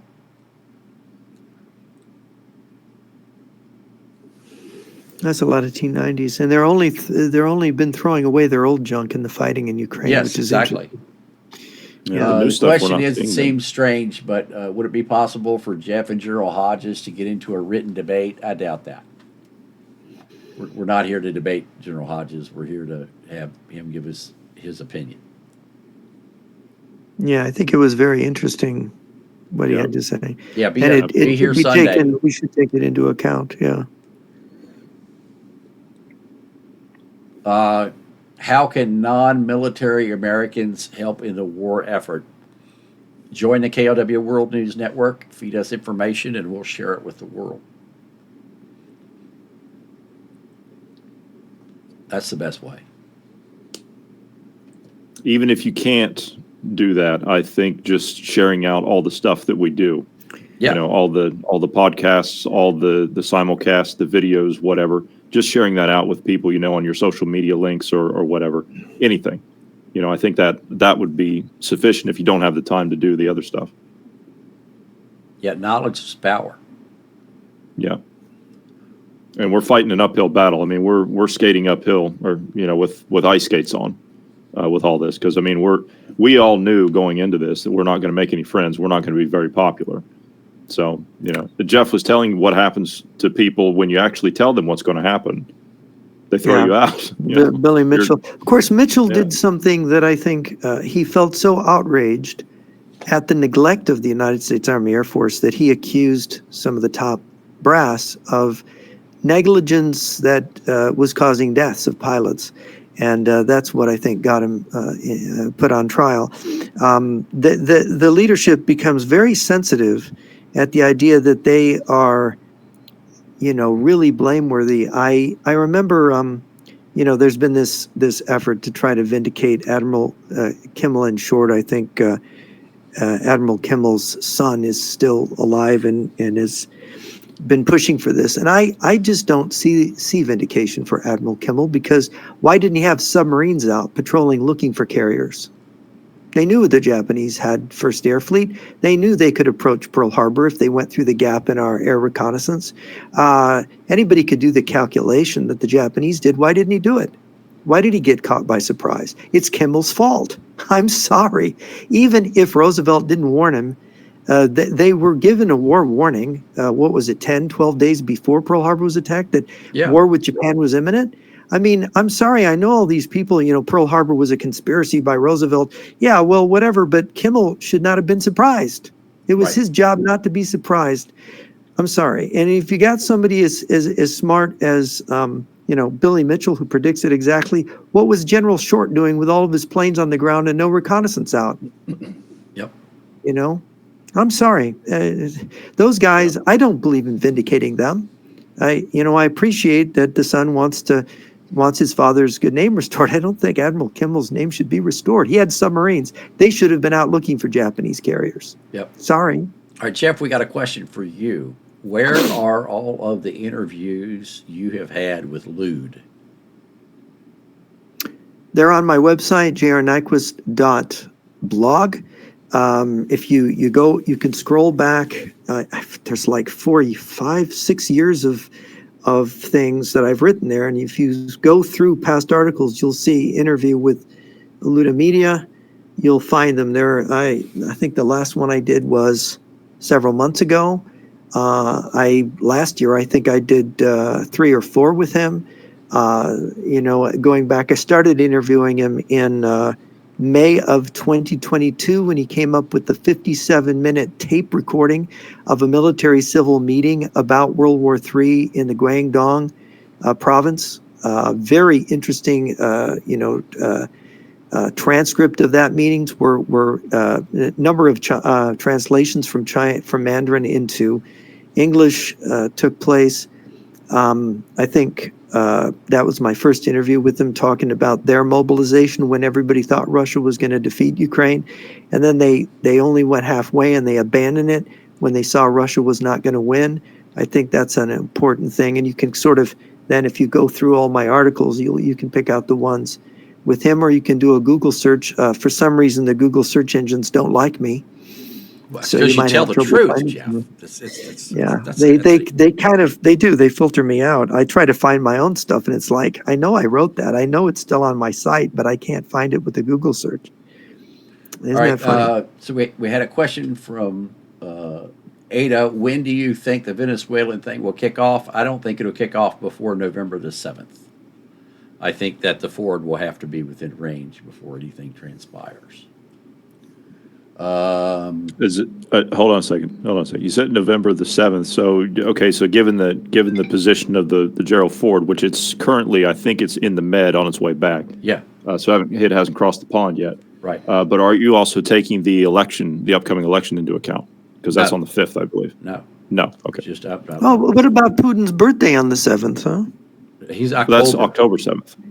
Oh, he's October 7th. Yeah. Sorry. Yes, you're right. He's October 7th.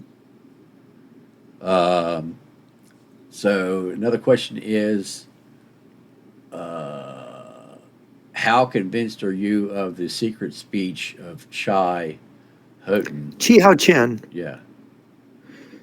And that's for me, I assume. Yes. I didn't believe it at first when it was pointed out to me, but as I analyzed it, I found that Chi Hao Chen was saying things that Colonel Lunev had told me about China and Russia's strategy.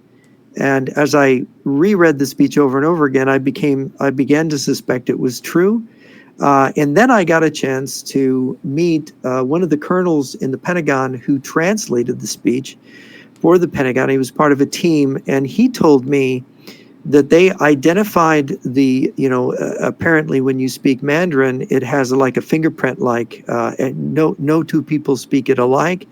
And there's unique word choices, and they analyzed it, and it was indeed, this speech was given by Chiao Chen. It had his signature way of talking in it, so that it must have been a transcript of this talk that he had, must have been working from notes. And he, I had this conversation, I think it was 2019, I got introduced to him. And then for me, it was a slam dunk then. I had really strongly suspected it was true before then, but meeting him, I realized that indeed it was real.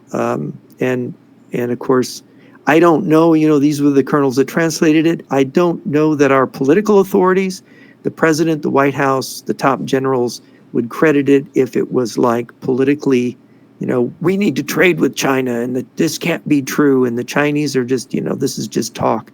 It's just like the Billy Mitchell thing. But I think the Chiao Chen speech is real. And Jeff, what do you think of the speech? The Chiao Chen speech? Yeah. Johnny, what's your thoughts? Johnny. I think if you're to look at that speech, and I've read the transcript. Obviously, I've not listened to it because I don't speak Mandarin. But I read the transcript of it, and I keep a copy of it for anybody that wants it. But I think, given what they actually what they say in that speech, or what is said in that speech that was given to the top party cadres, I think that even if it's not true, I think you still have to consider it as a possibility. I mean, given what was said.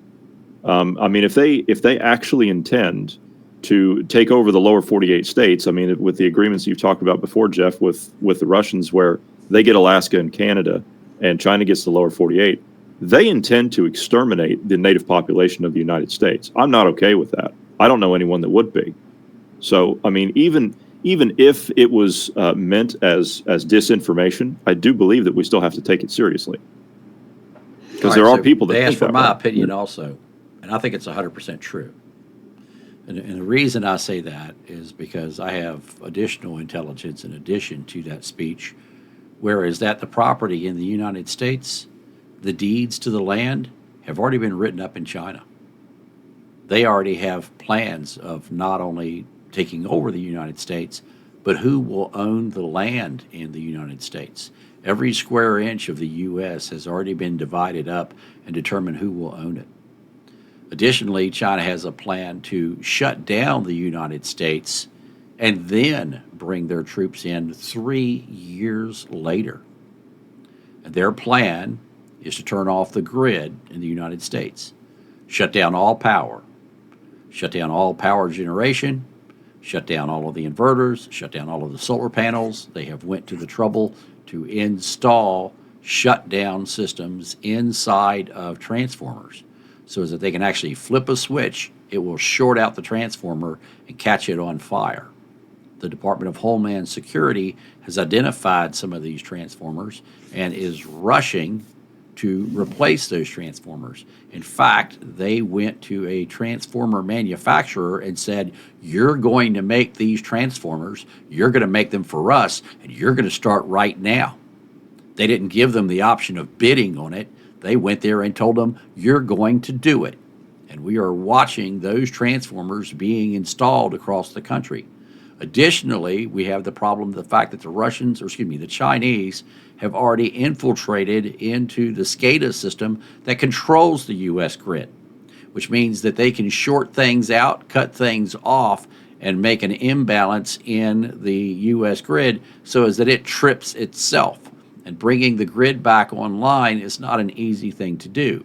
So if you look at the fact that the Chinese have already installed cutoff switches in solar panels, cutoff switches into inverters, cutoff switches into transformers, and these cutoff switches, they don't cut them off, they destroy the device. So you're talking about hundreds of thousands, if not millions of solar panels, hundreds of thousands, if not millions of inverters, and by far thousands of transformers that can be disabled, plus they can control the system that controls the interlocking of those power generation plants. Additionally, if you set off an EMP in space, it will destroy the GPS system. Well, how is that important to the electrical grid? That's how we do the timing. If we don't have GPS, you can't bring the grid back online. Our grid depends upon the internet, our grid depends upon SCADA systems, and our grid depends upon GPS timing. And if we're missing any of those three things, well, guess what? You don't have a grid. An EMP in space will remove all three of those. I'd like to point out I was not dodging the question. I do believe that that speech was authentic, by the Yes. way. So I do believe it was true. Additionally to what you just said, not only do the Chinese, they have all of those measures built into the electrical grid, the Russians also have mountains of malware in all of our other critical infrastructure, such as water treatment and other things like that. I mean, it's everywhere. And you've got people within the FBI now that are working 24/7 to try and get all that crap out of there. So it's been an ongoing thing for quite some time. Yeah, and of course, just to explain to people, Peter Pry and the EMP Commission, they determined that you'd have 80% of the population dead within a year if the power grid went down and it couldn't be brought back up again. So you talk about the Chinese invading 3 years after that, they're waiting for us to die off just by the fact that if you don't have electricity, the first thing that's going to happen is some people are going to die of thirst because without electric pumps, they can't get water out of the ground, drinking water. And whatever foul water they drink is going to kill them. And then you have the problem of food and food distribution, people starving. Lee, I'd like for you to tell, you did this a few weeks ago. Could you tell that story again about how you were having a conversation with someone on a military base and they were talking about how they had hardened all of their facility, but they didn't harden anything else? Yeah, I could do that. So no one was going to show up to work? One point before that, and that is that Jeff's number of 80% in 3 years, that's a whole lot better number than what the Department of Homeland Security put out, because the Department of Homeland Security said that 90% of the population would be dead in 90 days. And that's their latest calculation. And I know that because some of the senior people on red teams at Department of Homeland Security are actually on the KLW World News Network. And I didn't want to say it while the general was on here, but NATO didn't even know about some of the sites that we made them aware of, because I gave those sites to senior officials at NATO. They had no idea that those sites were even there. So, and when I asked why they didn't know that the sites were there, the senior official said, we're a defensive organization. It's not our responsibility to do all of this intel. So but I was shocked when he told me that. As far as the conversation with the senior official, I was asked, I was part of the nuclear task force for the EMP Commission. And one of the briefings that I had to do was here in San Antonio. And I had a colonel that I was briefing. And the colonel said, oh, yeah, we're hardening things here on the military base so as that we can survive an EMP. And I'm like, what do you mean, sir? How are you hardening things here on the base? Oh, well, we've got a hardened grid between the power generation facility and our base, so as that they can continue to make power at the generation facility and send that power to the base, so as that after an EMP, we can survive and we can operate because our base will be up. And I'm like, sir, I don't think you're understanding what an EMP would do. He says, what do you mean? We're going to have power. I said, well, who's going to get here? I said, it doesn't matter if the power generation plant is still capable of making power and delivering it to you. Nobody's alarm clock is going to go off at 5 o'clock in the morning to wake them up to tell them to come to work, because nobody else is going to have power. I said, in addition to that, nobody's car is going to start. In addition, they're not going to be able to make coffee. They're not going to be able to drive. They're not going to be able to go to a gas station and get fuel, because the gas stations won't be open. None of the fuel pumps will be on. I said, as far as you deploying out and helping anybody, how are you going to do that? Not a single one of the trucks that you have out there in that parking lot is going to start. That impact card that you carry to buy the gas, that's not going to work because that's authorized through a satellite. The gas stations that you're going to go to aren't going to be open because they don't have any power. The computers that run those gas pumps, well, they won't work even if you give them power because there's been an EMP. I said, so the only thing you're going to be able to do is keep the lights on here at the base for a short period of time. I said, the power generation plant that's providing the power to you, where are they going to get their fuel? Do you think the locomotives that bring that coal down to that plant are going to be able to bring more coal? No. Do you think the conveyor belts that provide the coal into the furnaces is going to work? No. None of that's going to work. So to think that by replacing a few transformers between here and the power plant is going to be able to make this base stay online, no, you've missed the point, sir. There's a lot more to it than that. And I said, you're going to be in the dark just like the rest of us. You may stay on for a few more hours or a few more days, but a week after the EMP, you're going to be in the dark just like everybody else is. And then he said after that briefing that he thought this was all science fiction until I explained it all to him. And that was the same, I worked with Peter Pry on that. So Yeah, Peter was very worried about this. yeah. Very worried.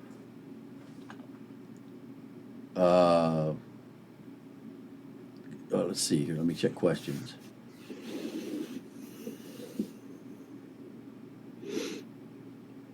I've been looking at that, Kevin, but I haven't seen anything. I mean, there's people that are talking about what's going on at the CCP base on Prince Edward Island, Canada.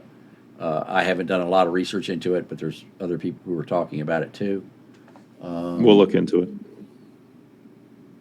Yes, there are commercially available solar panels and batteries without Chinese components.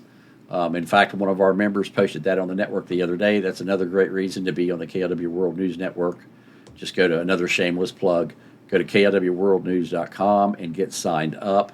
The great part about being on the KLW World News Network is the fact that these two gentlemen you see on your screen right there, along with this guy, well, we're all on the KLW World News Network as well. And you guys have been on it now for a week.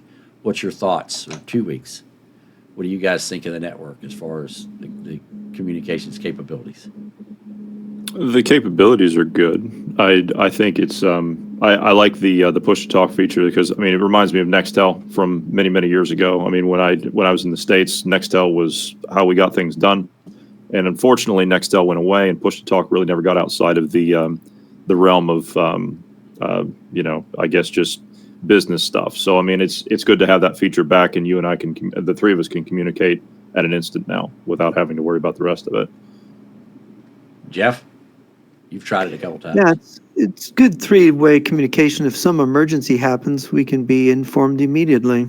Yep, instantaneous notification. So folks, go to klwworldnews.com, get signed up there, VIP, Platinum, or Gold. Also, we're having a class this Sunday at 3 p.m. Central.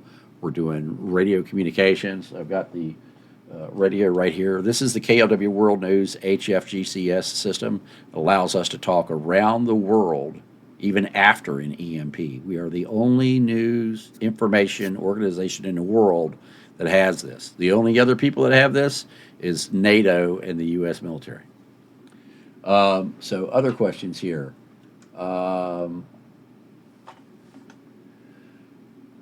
Let's see here. What do you think of the announcement that we're going back to nuclear weapons testing? I think it's a great thing. What do you guys think? I think it's long overdue. Yes, we need to do it. We need to get our nuclear arsenal, make sure that it works. Because if they cut our power off, we should just nuke them. Yeah. I would You're agree. gonna kill 90% of us by turning our power off. We're just gonna haul off and exterminate you. Well, I don't think that Trump is going to be able to denuclearize Russia and China. That's insane. Yeah. It can't happen. No. That's The only insane. way, there these ideas of peace and we're going to avoid nuclear war. Let's get used to the idea that human beings are bad and they're going to use their weapons. I think it's essential on that point. It's essential for people to understand, and Jeff, you can corroborate this. If you go back and you read the Soviet literature that you were talking about, like Sokolovsky and Skurdu and what's the other one? Sidorenko, yeah. If you read these and you understand about their way of doing things, nuclear war to the Russians is a tactic. We look at it as the end of the world, mutually assured destruction, and all the rest of it. The Russians look at it as a tactic, and it is a winnable tactic, as you were explaining earlier. It's added into the combined armies and the way that they do fighting. I mean, if you go through and you read even some of these books after Sokolovsky, if you read the book Soviet Military Strategy in Europe by Joe Douglas, if you read that book, I think it's available in a PDF form online. You can get it for free. I think we've made that available on the Internet Archive for people.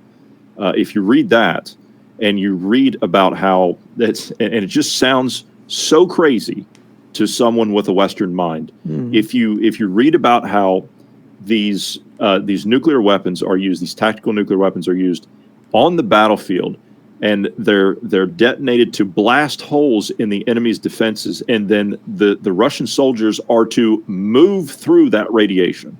This is what they're expected to do. Yeah. So we don't even have the right mind to be able to comprehend such things, because we would not do this. This is the fundamental difference. And what General Hodges was talking about is, and he's absolutely right, is he's made the mistake several times, and so have I, and I'm sure others have too, is the mistake that we make of mirror image. Because they look like us, we think that they think like us, and they do not at all. Yeah, it's 1999. I was preparing to give a talk before a group of retired national security officials in Washington with Colonel Stanislav Lunev, and we were meeting beforehand, before our presentations. And I told him, I said, Stan, none of these people believe that nuclear weapons are really meant to be used, that a nuclear weapon sits on the top of its missile in its silo, and it is effective just being that. And he seemed rather surprised. What do you mean that they don't mean that? And I said, because they think the radiation will kill all the whales and the fishies. And he had this disgusted look on his face, like he couldn't understand that we didn't know how effective this weapon is, that some radiation that's going to kill so many animals and plants and cause some new deserts to arise was a problem. He couldn't understand that. And so he was extra tough on them when he told them, look, this is what we trained for in Russia, all arms nuclear world war. And we just don't have the right mindset to understand this. I agree with you. He says, when do you think the invasion will start by Russia? According to Russia, before the end of the year. So we'll see. We know that they've now set up to do calling up troops all year long. So they have the Russian draft not twice a year, but it's now all year, starting January the 1st. So, if you can call up troops 24 hours a day, 7 days a week, 365 days a year, and they've already called up, I think, close to 3 million troops in total, and they've called up troops internationally. So Russian troops who are no longer in Russia and are now in other countries, well, guess what? They're supposed to go back to Russia and fight for the motherland. I should also emphasize this thing that that by making these red lines since the beginning of the war, like if NATO helps Ukraine, we're going to go nuclear, we're going to do this. They have bluffed so many times. Their bluff has been called. They have been repeatedly. They have discredited themselves, which is quite unusual because Russia didn't used to do this. This was North Korea that used to do this, always threatened to destroy America, to unleash devastation on Seoul and so on.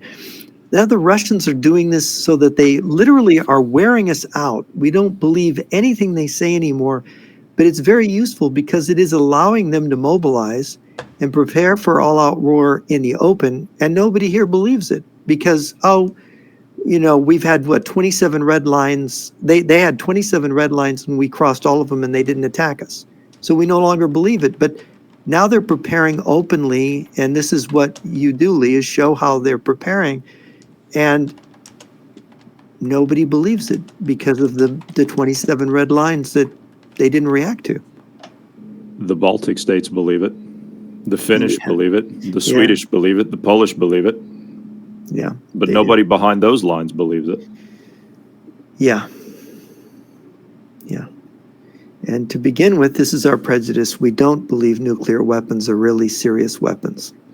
And this is a problem because they are.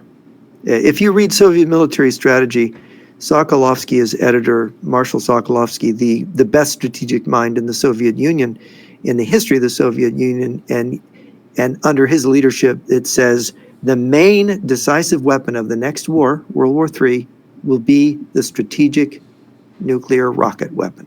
That's a ballistic missile with a nuclear warhead, because of the speed at which it reaches the target and the way it destroys the target. That is why it's decisive. Somebody asked about the snowfall in the Baltics. It's actually November, December is when the first substantial snowfalls in the Baltics. Sorry, I had to pick these up. One sec. This? Oh, that's the book. Yeah, that's the Rand Corporation translation of the book. Yes, it is. Yeah, this is that one. There's also a second version of this by is it Harriet Fast Scott? Sorry if I got it. I think wrong. That's right. Yes. Okay. It's There's a second version of that. Yeah. Different translation. I would recommend this one though. Yeah. And then there's this one. As I said, you could pick this up, and it's available on the Internet Archive. We put it up there for free for people to read. Yeah. But this is a great book as well. Soviet military strategy in Europe. Scary reading, but the logic is ironclad. You can't argue with it. Yep. This book, next to the other one I have, and I didn't grab it on the shelf behind me, Soviet Theater Nuclear Offensive, completely opened my eyes and completely changed, between that book and this book, changed how I look at nuclear warfare and how the Russians do things. There is a 2-volume work that Peter Pry wrote, The Nuclear Balance and Why It Matters. Volume 2 is Nuclear Wars, Exchanges and Outcomes. And it was a tremendous contribution because in Nuclear Wars, Exchanges and Outcomes, Peter goes through these myths that we believe about radiation and nuclear weapons. He basically cites authorities that nuclear winter is not real. You're not going to have a nuclear winter from a nuclear exchange. It's just plain wrong. It was a disinformation operation. We know from the SVR defector, Sergei Tretyakov. He gave that in his testimony in a book called Comrade J. We also know one of the scientists put out by the KGB to put up these false numbers for nuclear winter. He actually leaked to the West that this was a fabrication. The numbers come from the Soviet Union, by the way, and this is what Carl Sagan believed in this thing, the TTAP study famous, saying that nuclear winter was a real possibility. No, it's not. In fact, the U.S. government did a study, and no one even knows it's there. I read it years ago. They spent a lot of money. And in order to create nuclear winter, you would have to make a nuclear weapon as big as the Empire State Building. It would require more weapons-grade uranium than exists on Earth, and all the uranium mines untapped. You'd have to go to the moon to get the extra uranium. And then it would cost more than the sum of all the country's gross national product combined to pay for it. It's just not possible. And then you can break the Earth's crust and do it. But there's no nuclear winter. And as far as, On the Beach, everybody knows this stupid movie that made everybody think that, the radiation covers the Earth and kills everybody. No, it doesn't. Short-term fallout doesn't work that way. And we've already had more long-term fallout from the atomic bomb above-ground tests in the 40s and 50s than a full-blown hydrogen bomb war with 20,000 warheads in the Northern Hemisphere would produce. And we all survived it. That long-term fallout. So, there's just these myths. And Peter does a great job in his book, Nuclear Wars, Exchanges and Outcome, killing those myths. I'd like to point out another myth in terms of nuclear war. The Russians always like to point out that it's the West that's arming, the West that's the aggressor, it's NATO that's the aggressor. It's NATO that's going to nuke us. It's the U.S. and all this that are going to nuke us. I would pose this question to anyone that says that. Show me where in any of the NATO doctrines, people know what a doctrine is. It's a belief system, and we follow it to the letter. Show me in any NATO doctrine or the United States or any NATO country, show me where it says in any of our literature, in any of our doctrines, in any of our tactics, show me where it says that we base our strategy on a first strike basis. Show me where it says that. We don't.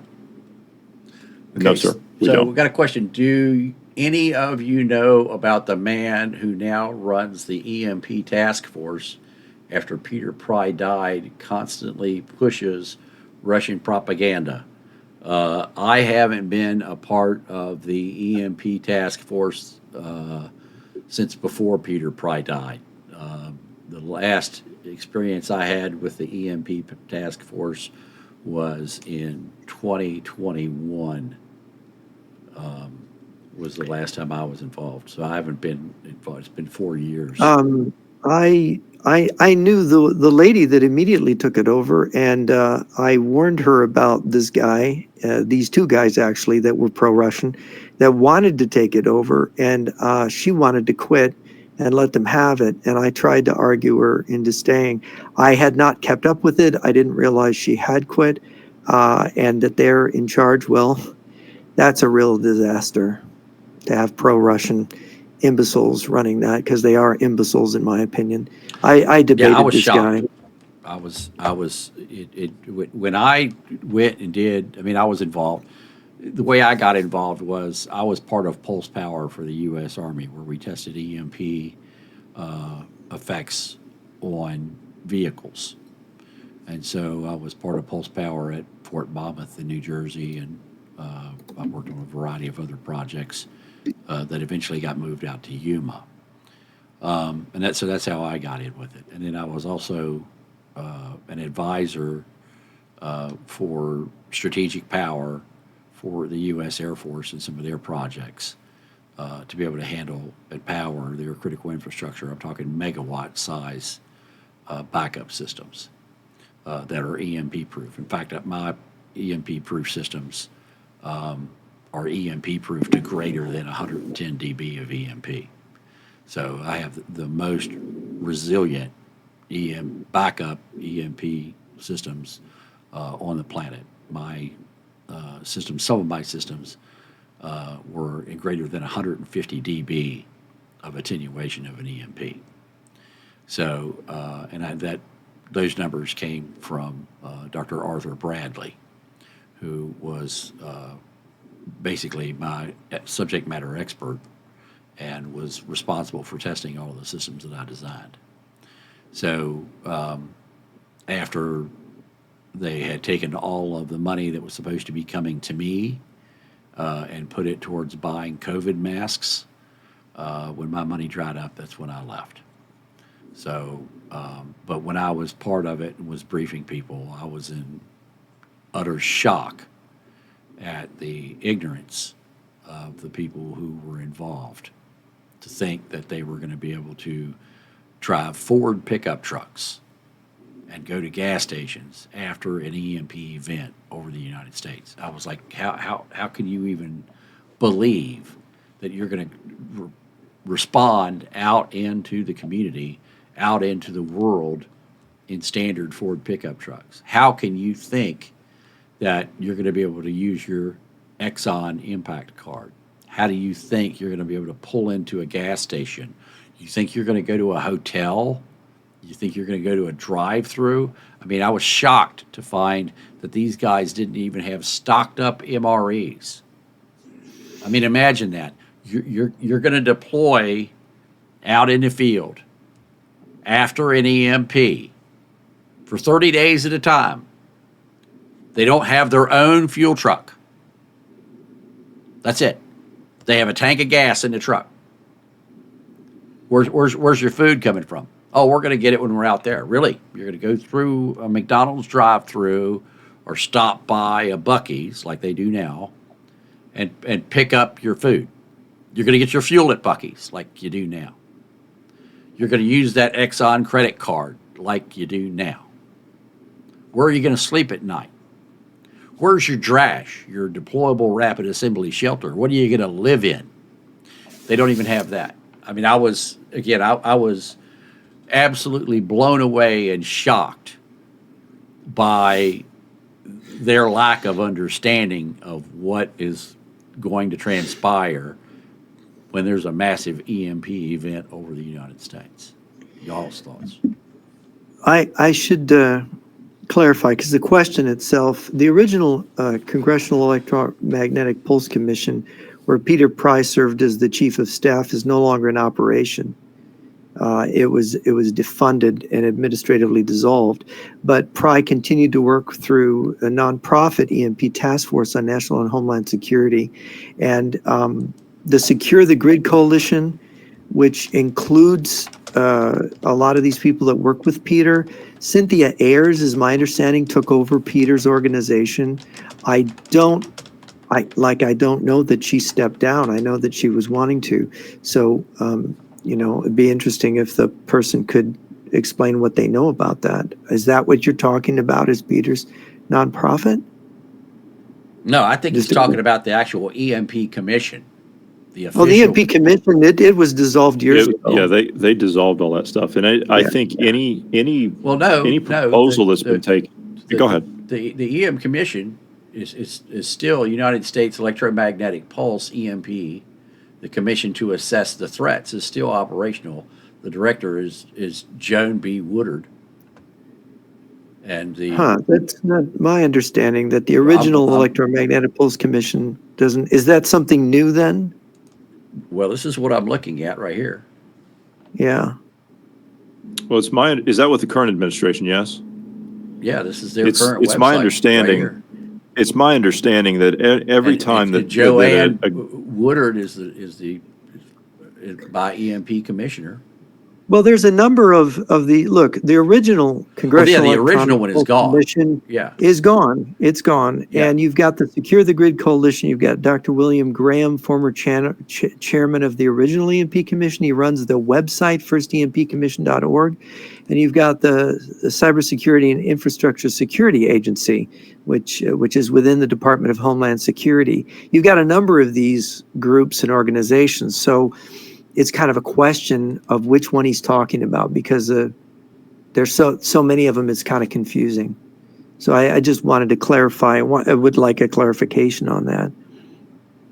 It's my understanding that every time that an administration, not just singling one out, but every time an administration has been approached about measures to harden the grid or take any kind of steps to even begin the process to reinforce our grid, has been denied.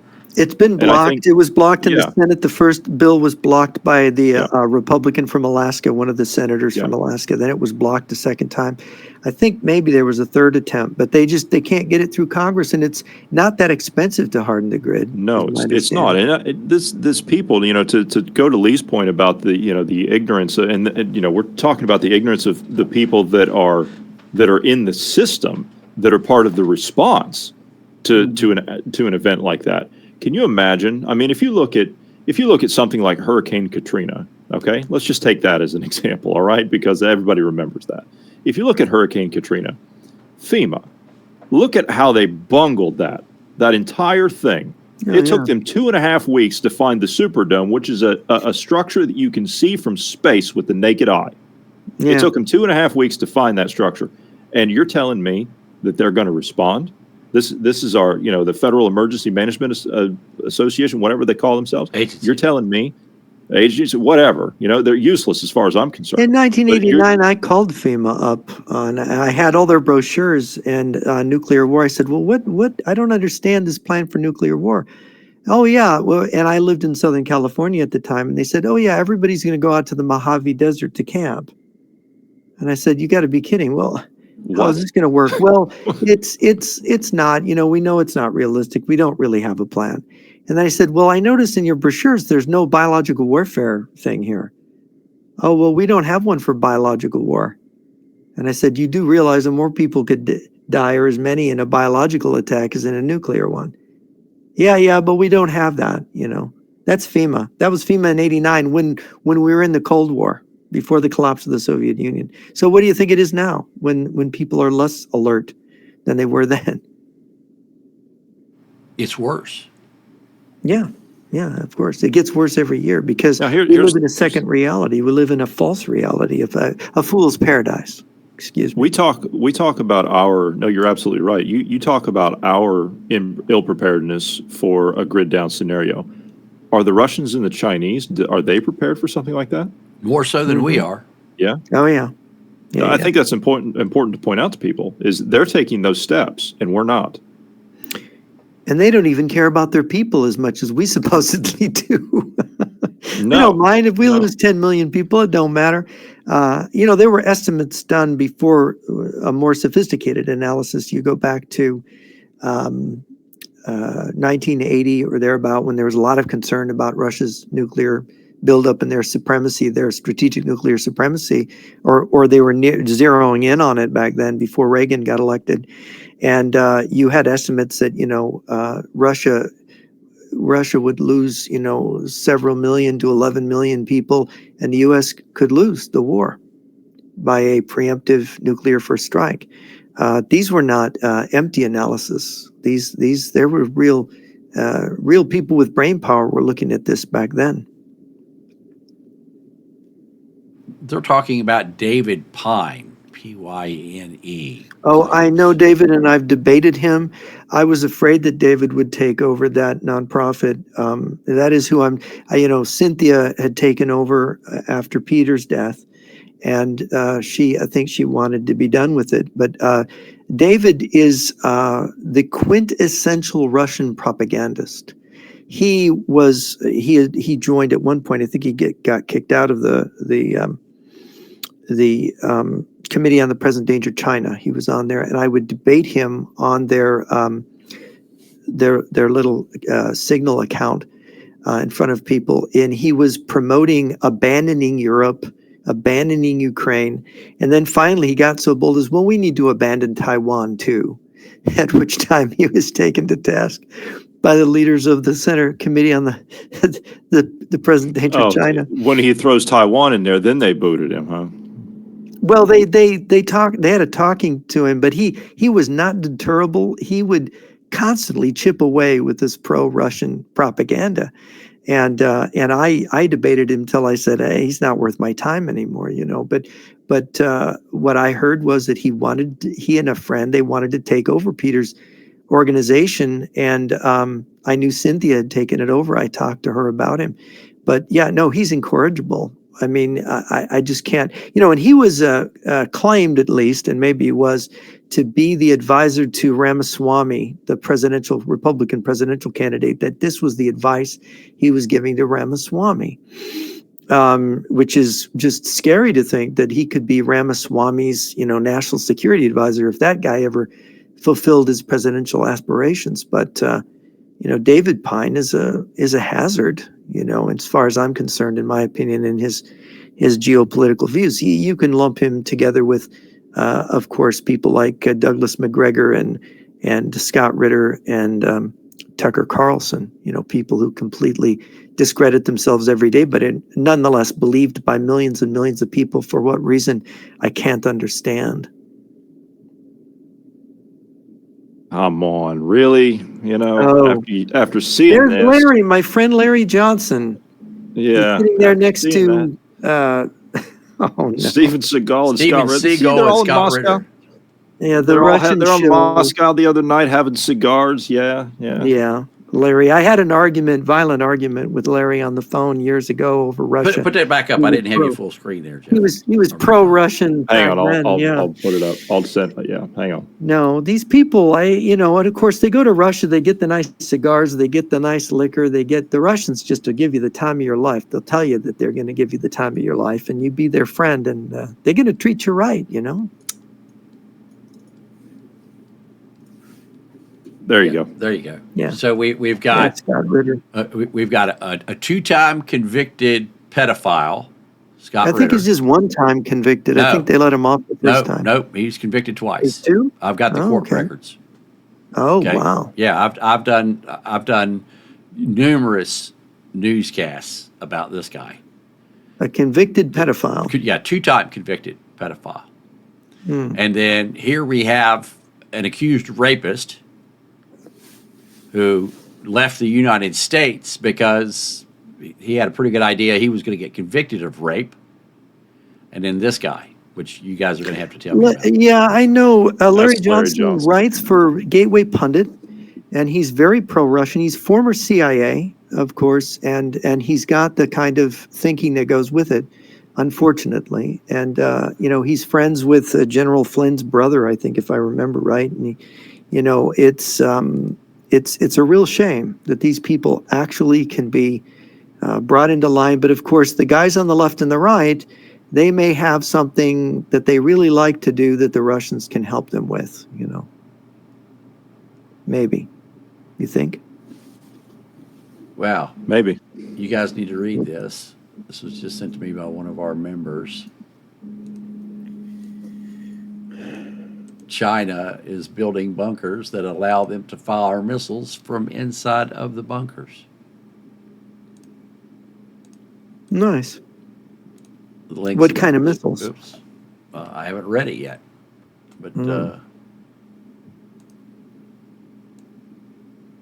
me copy it here for you.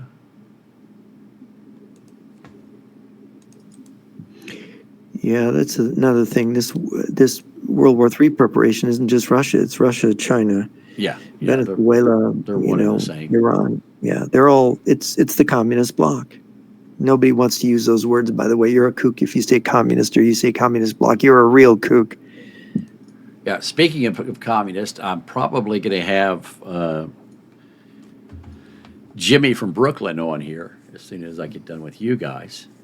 And Oh, wow. if you guys would send me links to where I can find all of your shows that you did with Jimmy from Brooklyn, I have given Jimmy a channel on the KLW World News Network. And what I'm doing is any show that Jimmy has been on, I am uploading onto that channel, and I'm doing them chronographically. So if you guys would email me links to where you guys have all of those shows, because I know Already done. Both of you have It'll shows. take me a couple of hours because I've got thousands of articles, I think, or at least 1,000 articles I got to go through to find all the ones that have the Jimmy recording on I them. sent you the link to the thing, so you got just every one of them. It'll be labeled Jimmy from Brooklyn. Yeah, So yeah. you'll see. You got mine too, Johnny? Yeah. Oh, you Yeah. do? Yeah. Wow, Well, nice. not the ones with just you and Jimmy. I don't have those, but all the There's ones that about we've 20 done. of them. I think I could maybe send you the raw files. I do have the raw files. Okay. Yeah, if you've got them uploaded somewhere, I'll just download them and do Okay. them. But what I'm going to do is I'm going to play every single one of them. I'm starting in the beginning, so I haven't started putting them up yet because I want to make sure I do them in chronological order.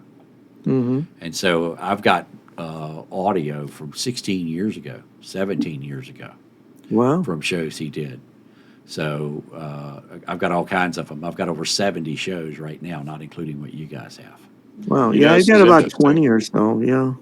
Looking at these images that you just sent over, whoever sent that in, I'm looking at Mark's in facilities like this. Yeah, I'm looking at facilities just like this that are out on the Pacific Rim that the Russians have built, where they have missile launchers right in the facility. This I was showing you earlier, Lee. That's got the double fence around it. The new facility they just put in. They park the actual the vehicles on the launchers down inside of that underground facility. Yep. And those missiles are pointed at Japan. Wow. Mm-hmm. Yep. Going to be interesting, folks. Going to be very interesting. All right, I think that is it for the questions. Let me check here again to make sure that we don't have any more.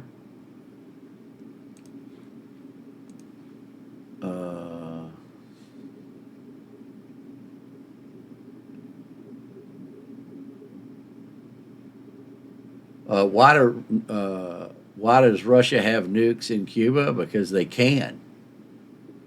Is why Russia has nukes in Cuba.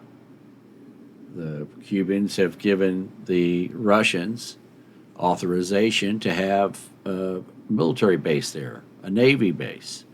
And The Russian submarines that come in are carrying nuclear missiles, and the ships that come in are carrying hypersonic nuclear missiles. So that's why there are Russian nuclear I'd missiles. also like to point out that the Russians don't call Cuba, Cuba. They call it the Island of Liberty. Interesting. That sounds like something right out of 1984 by George Orwell. It does. It does. And I believe I read it in Lunev's book. I believe they called it, during the Soviet days, they called it the Freedom Island, I think. Wow. All right. I don't Yeah, wow is right. I'm not seeing any more questions. You guys got any more comments before we round this out? No, I think it's been very been interesting. good. Yeah, it's been good. Yep, I agree. It's been an awesome broadcast. So I want to thank Jeff and Johnny for being here, and I want to thank General Ben Hodges for taking the time out of his busy schedule to be on the show with us today, and hope we can have him back again. So from all of us here at KLW World News, Jeff and Johnny, have a great day. That's all, folks.